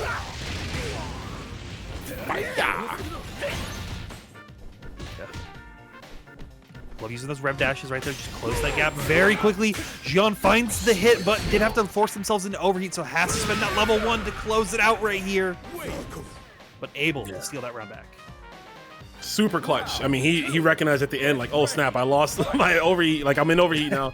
Lost my rev meter. Let me cut the combo short. Goes for a, you know, a reset there of sorts. And got the super confirmed. And this is another big one too. Back to SPG to the corner. Ooh, interesting. Delta went for sweep. I wonder if that was what that could have been. Maybe up pole. Like, I don't know. He's dead regardless. Yeah, I'm not sure, but it definitely cost them right there. Xian takes game number 1.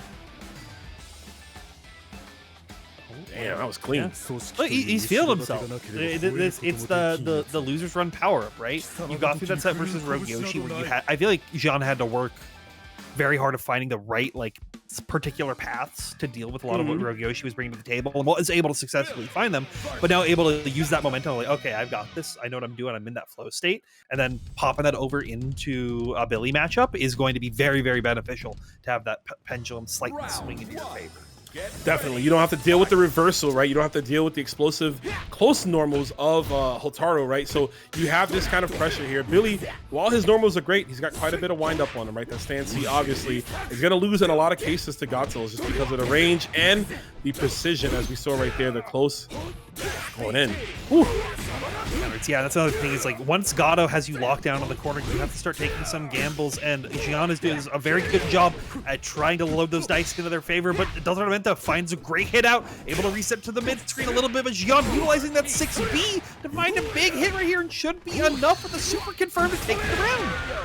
Every single time, really, Xian playing this, like you said, to his strengths, taking the momentum from the last game, doubling down right here. And I mean, in his line of sights, he's got to fight 2 Billies, right? So he's going to keep this train of thought going. Of course, NashFan's going to have to be the one to find the answer if that happens. But Delta can't count him out just yet. I mean, he got all the way here on the winner's side through his strengths. So we can see him make those adaptations. To see, but right now Xian tried to make that DP rip once again. We saw what happened the last time that you tried to reversal out of DELTARMENTA's pressure, but it's not gonna work out. I'm just thinking, like, every time Gato whips DP, he needs like the Flintstones, like that sound effect on his legs, because he's just like fluttering, bro. Like, where are you driving to, man? Up to an early grave with the uppercut there. Can we get the counter hit screen for Preecha? Just turns to the camera and goes, "It's a living." Holds up the ouch sign, right? Like an Acme cartoon. Nicely done. Super confirmed. Oh, that was genius, actually. Reversal super, though, wasn't as much of how much DELTARMENTA has been blocking out these reversals. Not wanting to get called by any of it, just wants to lock you down, wants to stay safe. But Xian now going to utilize that to their advantage a little bit more. Catches him with the low off the counter hit. Damn, counter hit low evade and he gets a link off of it? That's really cheeky. That's super good. Oh, tries to go for a rev blow. Big hit, and look at the patience. No one wants to get cracked, but again, Xian, the right time to hit that stand C. Gonna steal this second game. It was looking real bleak for him. I thought Delta was really starting to make the changes needed. But I mean, wow, Xian with the steadfast approach and just, you know, taking advantage of that, like that's what do you call it? Like that, just like trance of like, we're both looking at each other. We're both being very, you know, cautious of our next step. But I mean, the 5C just a palm away, as we saw. And it's also some like great recognition to be able to recognize exactly where you are, because he built just enough meter to close out with the level 1 super right at the very end, and knowing like, hey, not only is 5C I think the good option to stop you down here, it's going to lead me to the exact amount of meter build that I need to guarantee to close this round out, not put me into a one-touch scramble, which has caused some danger in the past for them. Definitely. Clean knockdown again. And yeah, the momentum. Oh, he was getting zesty with it right there. He's trying to go for the back turn command grab. You're wild. Sometimes you have to try to assert your dominance and see how your opponent's feeling, because sometimes they mentally shook themselves out, but DELTARMENTA is not one of those people. They are willing to go the distance in a lot of these sets. 6B once again catching them on the press. And every one of those 6Bs, Tabby, have been counter hits. So Xian, like, his rate for just getting that successfully and knowing when to throw it out has just been beautiful. Paramount, if you will. Doing a great job with all the JDs as well to try to deal with a lot of the pressure, but DELTARMENTA finds a good short super confirm right here, knowing that they want to put themselves as close as possible. And there's that guard cancel hyper defense with the palm that we saw earlier that didn't work out, but it was at the right spacing this time. Xian now sitting 60 fake seconds away from taking this. Emphasis on fake. You know, I explained that to somebody recently, and it blew their mind. They had no idea. I'm like, yeah, it's not real. It's all placebo. Yeah. But we'll let the players think that they have this sense of urgency to go with for the matchup. And that's what we're going to need if you're Delta, right? You are down 3, possible 3-0s. One of the rare 3-0s we might even have tonight, or 2-0s, right? I feel like we've been getting so many 2-1s. Just these really close games, especially in this later half of the bracket. But yeah, Xian's the only one of 2 people who's actually taken a set in as XO so far, so maybe trying to continue that legacy through this, able to find the level 1 super confirm, to put them into a very dangerous situation, gets caught with the low, and this should be enough for them. Nasty work, saving the fake overhead animation into the low for the very last round. You got it, bro. For now, sit your ass down, because it is grand finals action. We got SoSickNASHFAN with that fat W by his name going up against Xian all the way here from Singapore on the loser side. The stage is burning. Magneto's here now. What's happening? Well, what's happening is you are getting crossed up left and right early on. SoSickNASHFAN bringing out that Hokutomaru, showing that, hey, like, you kind of know what you want to be doing versus Billy. I respect that, but I got to bring out the big guns. Guns are coming through here. NASHFAN. Oh, okay. There's that jump C. Strong normal there from Gato, too. In every game, it's always potent. It's the angle of it, where it hits. Might want to see more of that get used. Okay, dash up jabs. Yeah, great run up, a great catch on the roll right there, being able to constantly try to mix them up. Xian has been so good about that through the entire tournament. Great JDs, though, from SoSickNASHFAN, able to keep themselves safe, but you can't backdash out of this pressure just yet.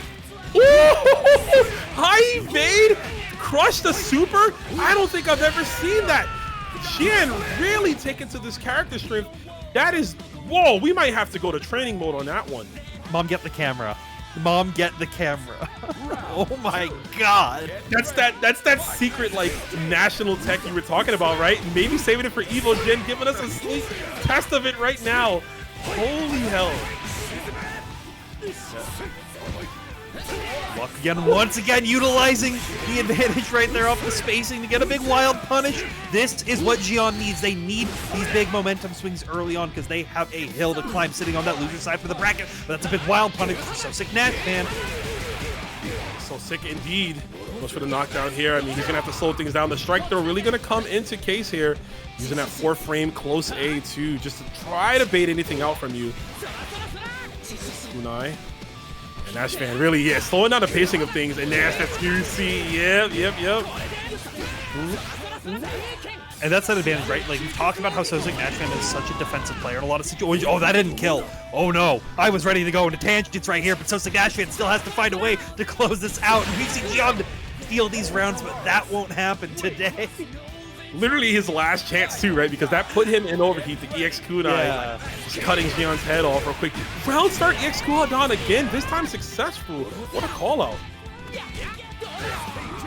That throw, going for the safe shurikens as they're coming through. Good JDs from Xian, though, trying to get out a lot of this pressure, but SoSickNASHFAN able to adjust their pressure ever so slightly to try to blow up some of these JD timings. Speaking of blowing up the timings there, blowing up with the super, anything will do at this point. NASHFAN dash, okay, Xian dashes through. It's gonna be a slow climb here, but it's not impossible. Puts him in overheat, nothing to get out of, delaying the jump to the jump C, actually go over the high evade, smartly done. Xian with the knockdown, one more chance, Tabby, to guess correctly. Yeah, but you also have to be careful on the block because you're about to get guard crushed right here, and this should be enough for Xian to take game 1 of our grand finals. Dude, I don't know if it's the stage, the music, the money, but already the first match in this grand final set was incredibly exciting. As Xian takes the first one, in chat, we might be in for the long haul. Of course, he's got to win another 2 games to reset the bracket, 5 in total. But NASHFAN not gonna go down easily. Yeah, we're already seeing that, right? Like NASHFAN, I think is a very competent tournament player, and it knows like, hey, I can throw this first round. Like, I'm obviously going to try to win, right? But you can take some risks like those EX Kuadons early on to be like, what are you going to do about it? How are you going to try to play about my round starts? And now I can adjust my game plan accordingly because I have a lot more space to take on the matchup. More space, more intel, definitely more reserves, right? You're almost running in like a ram, like straight through, seeing red. As you are, literally, the red outfit on Hokutomaru, and NASHFAN could definitely use that. You see him fishing for those 2 Cs there, but staying out of the spacing of Xian. Oh, tried to catch him on the falling, but SoSickNASHFAN ready to JD out, keep him safe. You even see both these players are just chasing each other down with the walkbacks and dashing. Cat and mouse. And apropos, right? Because we got Gato, whose literal name is Cat. It's trying to catch. It's more like the cat and the rat right here as they're coming through. Hokutomaru trying to scramble out, but it's not going to work. Xian locks him down once more. Ooh! Sneaks in, low evadian. Oh yeah, we're jumping that one, but doesn't get punished severely for it, thankfully, for Xian. You can't outrun this circle, baby, because it's about to be over. Level 1 super will do it. Every time I hear this song now, I think of Jobber, because he loves this song. It's big. It's pretty good. I love me some butt rock. Yeah. I'm white. I love butt rock. And I'm a wrestling fan from the 2000s, so I guess that qualifies me as a butt rock enjoyer. You're also a garou player. Butt and rock is in the game. You got to enjoy them. Damn, you're so right. Brain just exploded here from Tabby. That one's more good. Chase right there, but SoSickNASHFAN be able to find the reversal super out. Cashing in again! Xian, 0 fair, man. I mean, when your eyes are closed, you don't give a damn, right? You're going to go right in and do what you got to do. And obviously, it secured the round for him. But SoSickNASHFAN already making a lot of really good decisions. You see now, it's the patience going like, hey, Xian's always going to try to do something crazy at the round start.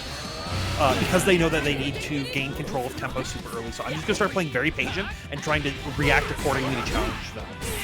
But Xian does not let that get to them. They're able to quickly turn the tides back into their favor and reset already into the mid-screen. Jockeying for position. Beautiful block on the cross-up, too. I'm going to give it to NASHFAN, but he can't stop the aggression of this man just coming at him with the knockdown. Anything we'll do at this point. Level 1 super. Yeah, we're going to spin and get every single juice out of that rev meter. Xian taking 2 games. This is where it gets a little dicey. Do you want it to go to a bracket reset? If you're a NASHFAN, are you able to lock in immediately? And what the hell am I seeing in the Twitch chat there?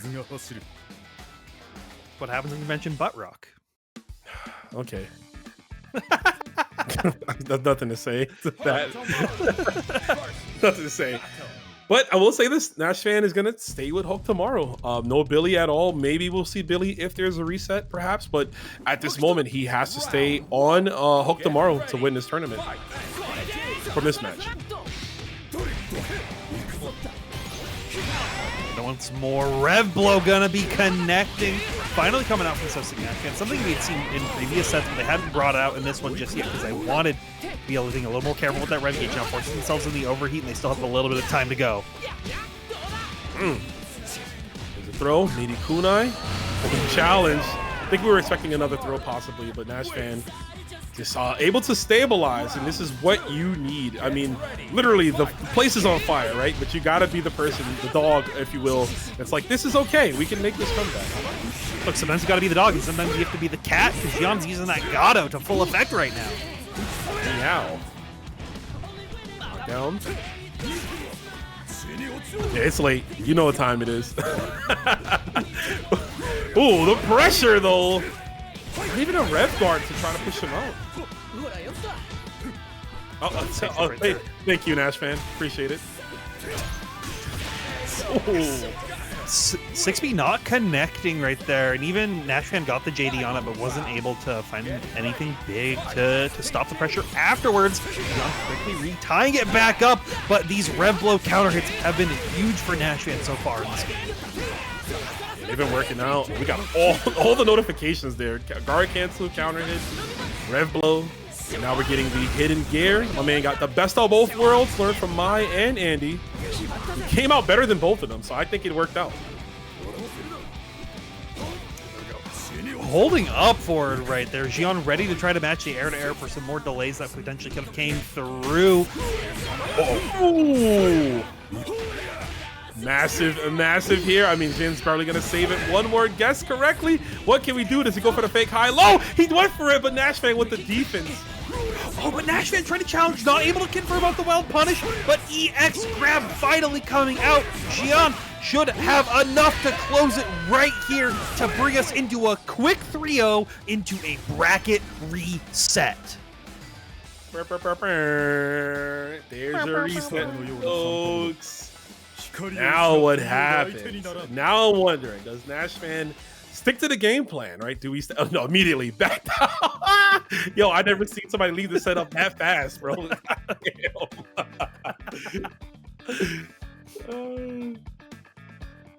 Yeah, bringing out the Billy right here, which is like, I think this is NASHFAN's stronger character, right? Between all of them, it's the one that I feel that he's probably the most confident on. And Xian definitely, I think, had to change a lot of how they were wanting to play into NASHFAN because of the Hokutomaru. Yeah. And now being like, okay, are you not as comfortable going back into Billy again? And then also, are you as comfortable going into NASHFAN's Billy? Specifically, Xian, though, showing that expertise, showing how long he's been playing these games, and is ready for anything. Big, wild punish to start us off. This is just textbook veteran player, right? We talked about Jin's like accolades and like the games he's played in the past and how long he's been doing it, right? Former Evolution champion. He won EVO 2013 with Gen in Street Fighter 4. Like, this is just, we're just seeing that basically, like how he's just keeping the momentum on his side. Patience right here, just able to dash block over here, gets the JD right there, tried to rev guard to space it out a little bit, but SoSickNASHFAN ready to press, and now challenging up with that 2B quick super confirm as well to lock him down in the corner. Huge. Oh, okay. They're gambling on the first DP, NASHFAN. Okay, let's see if we can keep this momentum up. Obviously, it's a fresh set, right? So 0-0, but you want to get some games in a row. You don't want to go to a 4-0, you know, deficit essentially. Yes. But also, you have, like, that DP right there, that is Xian's fatal flaw. He will let those DPs rips at the most high-tense situations of a match, and is not, and everyone is willing to just block those and be ready for them as they come. So, it'll be interesting to see how that evolves for the rest of the set. NASHFAN, though, able to quickly get out of the corner, but Xian locking it back down once again. Yeah, you ain't going nowhere. Eat this 2C. Back to the corner. Stay on this side. Where you running to, says Gato. Just closing off that stage. I mean, this is the best thing you can do, and we see that command grab yet again going to work out here. Super cancel will definitely see us through, but I like that you mentioned the DPs. Yeah, the DPs from Xian, they almost felt fake, right? Like, even he didn't believe in those DPs. They were just Hail Marys, and I think the other players are able to sniff that out, which is why, like, we've seen almost 100% success rate of people just blocking the DP and punishing. But it's also one of those things that it may be like a mental layer thing to catch him. Like, are you checking on this, right? And then, because you then see Xian get a lot of use of being able to get these random, like, jump up forwards out of pressure, or even situations like that, trying to control him out in neutral. And this DP is going to work this time, though. Yeah, we got it that time. And did it early enough too, and maybe that's why NASHFAN was like, oh, maybe he'll take this block right now. But yeah, that stand C proven to be a strong factor in this matchup here. But we got our own, and Xian tried to clap, but the backdash actually would save NASHFAN. Uh-oh. Gets himself an overheat. Level 1 super. I mean, he's going to build a bar, essentially, if he gets another hit. The reversal level 1 comes out from SoSickNASHFAN, able to now gain control of the match in their favor. And with Xian and overheat, this is very, very scary because you just have to hold a lot of this Billy stuff that's coming through, and you tried to press because you knew you would get guard broken. And NASHFAN, no! I was getting ready to say NASHFAN gets his first game in Grand Finals, but huge drop on that super. And it wouldn't have worked either because he did neutral jump D. So if he was trying to do super with D, it wouldn't have worked. You have to do the light kick super if you have 1 bar. Right now, 15 seconds on the clock. Xian knowing not to go in, looking for the palms. Xian obviously, NASHFAN looking for the jump C to clip Xian, probably trying to run in, but the timer is tickling down. But these last seconds are so long. You may think you have 5, but there's about 15 left right here. Xian finds the run-in, but not enough. Quickly chipping up the life totals, but the level 1 super comes out from SoSickNASHFAN, able to take their first game in this Grand Finals.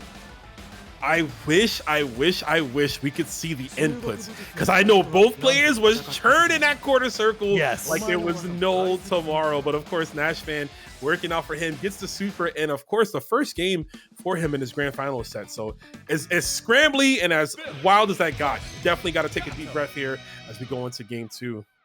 But Xian doesn't even take that much time, right? Doesn't sit on the character select, doesn't let it rock a little bit. It's just like, okay, it's enough. Got to shake the nerves off a little bit, but now we're back into it. I still have a hill to climb, but SoSickNASHFAN finally feeling confident that they got a game on the board and is keeping that momentum going. Yeah, I mean, honestly, if you're Xian, you don't need to worry too much, right? I mean, the games that you won were so defiant, right? And that one game that NASHFAN won was literally anyone could have won. It was like super scrambly. So I think even with the scoreboard saying 1-0, I still feel like Xian is definitely in the control right now, in the hot seat, if you will. Yeah, I mean, both players are in the hot seat, right? And that's always the scariest part of these resets, where both players are ready to do whatever it takes. Xian finding that level 1 ender right here that they've been using oh so well, knowing that they can't go for the EX command grab right here, so they have to keep it going a little further. Rebel to lock him down to the corner, but palm connects, and this should do it. What they used to say in the 90s, talk to the hand? That's what's happening right now. Oh, but right now you got to talk to a couple more feet as they're coming in with the low to close it out. Don't say that too loud, chat. You know how they get. But here we go, round 2. Ready, set, go. Jump C, tries to catch Xian lacking there. NASHFAN, what a call out. I mean, that was sick. It worked out. Ooh. Yeah, and there we go. Backdashing right there. Knowing the 6B was coming with punishment properly too. NASHFAN has a good beat on the movement options from Xian. And quickly just trying to set them into these super low health situations that forces Xian to play very defensively, which gives SoSickNASHFAN a chance to go for a run up. And now you are gambling at so many points. Stance cancel out to reset the pressure, but NASHFAN hops away, not going to hold a good walk under to not get hit by the cross up. There it is. Neutral jump C. One of Billy's most potent normans in any game. Even when he was shit in KOF 15, his jump C was still pretty good. So I love that translated over well into this game. Maybe too well, though. But right now, Xian is going to make NASHFAN, he's going to make him sick, right? The sick in his name. The sick from this unwell, your stomach getting blown up with the super confirmed. We blocked that. Yeah, it's going to add to the hospital bill right there. As Xian ready to block that reversal super of their own. Put him up into a strike throw situation. One touch and you're dead. Catches him with the 2D yet again. And every time, I think I've seen one person block that, and it chip killed them. Like, Xian presses that 2D at the perfect timing. Yeah, he's been killing it with that one here, and I like that he's peppering that in too because of the gap, right? Using it as almost like a special move, right? It's literally just his low evade. It's not even like a special move input. You're just doing 2 CE, but I like that he's going for, like, again, end gaps there, so he's catching people trying to press buttons, and of course, when you do get the counter hit on it, you're able to link into 2-way into palm. So 1-1 here. Now we have an official 2 out of 3 set for these players, and the fire is heating up just like this match is. Players are getting ready to the circle of time. Xian, though, taking that game on the board, knowing like, okay, that last one, or game one, that could have gone to anybody, but that last one, that was mine. It's time to control the pacing once again. Catches him out of the up back right here, catches him with the low once again. Oh, the push out. Might have to see a little bit more rev blow. Yeah, I know we want to hold the bar as best we can, but I think when the way Xian is playing right now, you want to look for rev blows to just get him out. Right there would have worked. But of course, the link again. And look at this. Comfortable. Cruise control, man. This is a pilot, and he is ready to take this. A little bit more. There we go. The patience from SoSickNASHFAN. That has been the thing that has led them to victories through so many of these rounds, and it's up to them to really find those opportunities to allow it to happen, because Xian is so good at just keeping up relentless aggression. Good backdash from Xian, allowing him to re-come close now. Oh. Okay, too high up. So the great, every time NASHFAN thinks it's his turn to just dash in, that 5C is locked and loaded like a shotgun. You're getting the full blast into the super confirm as well. Oh, good. Oh, wake up super. Yeah, try to catch him with the low right there off the mix right there, but NASHFAN ready to pop that reversal super, knowing that they have to spend that meter to close these rounds because they can't save it for the next one. But they will have to find another way to try to lead it into their favor. Bar for Xian, SPG round start. See if Nash can utilize that rev blow possibly. I mean, that's a good usage right there of the stance. See, oh, what a block right here. Much needed. Xian really tried to bet the farm on that uppercut. NASHFAN not having it.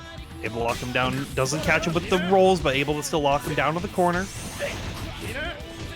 Hyper defense, but still no guard cancel. They'll try to take a risk. NASHFAN is sitting pretty right here. Any confirm will do it. He finally gets the opening. But it's not enough just yet. You still have a big hill to climb, but you just need that one JC, like you were saying earlier, to bring it into your favor. 2-1 so far. SoSickNASHFAN just needs one more game to go into their favor. One more and they'll be the champ, right? And they'll be feeling really nice. I mean, this is a matchup you might not get to see again, right? Xian's only out here for Evolution. So this is one that would have to happen again, maybe at an offline event. So this would be huge for NASHFAN, of not only to win TNS, to win another tournament another day in a row, but to defeat a player on the level of Xian's caliber. Round one. Get ready. We will have to see if they can do it right here. Xian has made a huge uphill battle going through the losers portion of this bracket pretty early on. So we'll have to see if they can make that work, or if the fatigue is finally getting to them, but so far doesn't look like it just yet.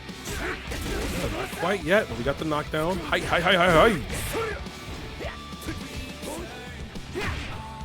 Cool. Fade away. That's time to use that normal. See them trying to encroach on your territory? Just let it drop out. Of course, dropping in there too. Oh, yeah, swinging too far. Not even like a weakness of Billy, but that's just the archetype, right? I mean, you have the big start up on the heavy normals as good as they are, and if people scout them, they can jump them and punish them both.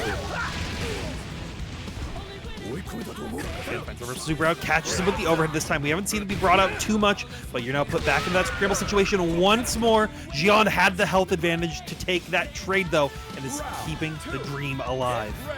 Also a smart option, right? The 2 A's will beat the high evades most of the time. High evades only crushing the lows, and you have that mid from that range. So it was definitely a good option there, a safe option from Xian. But NASHFAN is hot on the presses, man. He don't care. He is looking for that opening. Oh, what? It wasn't quick enough. Oh, you know what? Wrong super. I'm sorry, Tab. I didn't mean to cut you, but wrong super. Spinning Kain would have definitely worked right there.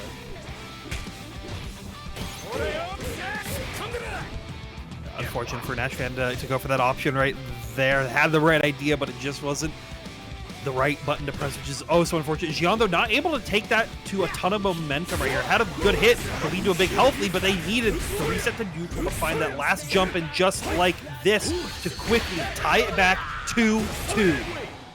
Oh, 2-2 final game. A lot closer than the original bracket, grand final, matchup. But it is time, baby. Hope your predictions are locked in. Remember, whoever you chose from the initial jump of the set is still the person you are looking to win. And let's see what happens. It looks like NASHFAN, oh, it took a little bit of time there, a little breather, but right back into it. Yeah, gotta ice them out wherever you can. This is your last opportunity to do so. No more time to think. No more games to get information. This is all you got. No mistakes. Everything has to be with intentions, with purpose. You gotta make sure you hit, you know, with extreme prejudice, bro. Go in. Down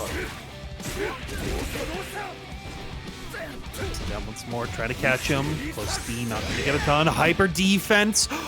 Doesn't get the full hit, though. Xian couldn't find the punish confirm that they were looking for, but they'll still keep the corner pressure. Throw back into the corner. This could work out for NASHFAN. Tries to bait something out. I like that stand, see? Big stop sign, but doesn't capitalize completely. Oh, again. Oh, not going to get anti-aired this time, but 0 frame after the guard canceled. Even up those life totals. Xian tried to red blow out the last of the SPG, but NASHFAN ready to throw him. EX Stomp going to throw him into overheat. Massive. Won't be enough still, but I mean, we're at a great point here. You go for Wake Up Super. Not sure what Nash did. Empty into stand C. And Nash eats that straight up, and he is on the losing side here. Xian, set point. Oh, he's going to go in, Tabs. Yeah, he sees it. Yeah, EX grab to get the start, knowing that you have this swing in your hand. NASHFAN is trying to do whatever he can to stay alive, keeping the patience. Red blow going to get blocked, but it still allows Xian to control this corner screen pressure. Even NASHFAN trying to back off. Watch those stand C's. NASHFAN looking for an opening. Okay, Xian's going to get it there, crack them with the jump B. 6B comes in, but no JD. Guard cancel to get out of it. Just keep it, continuing to loop the pressure. NASHFAN is stuck into overheat. You had try to guess right here. You're going to get one more opportunity. Oh, this is so scary. Is the command grab coming through? What's going to happen? Breaks the guard instead, and that's going to do it. Xian all the way back from the loser side of this grand finals defeats SoSickNASHFAN, stealing the momentum. Gato is your victor.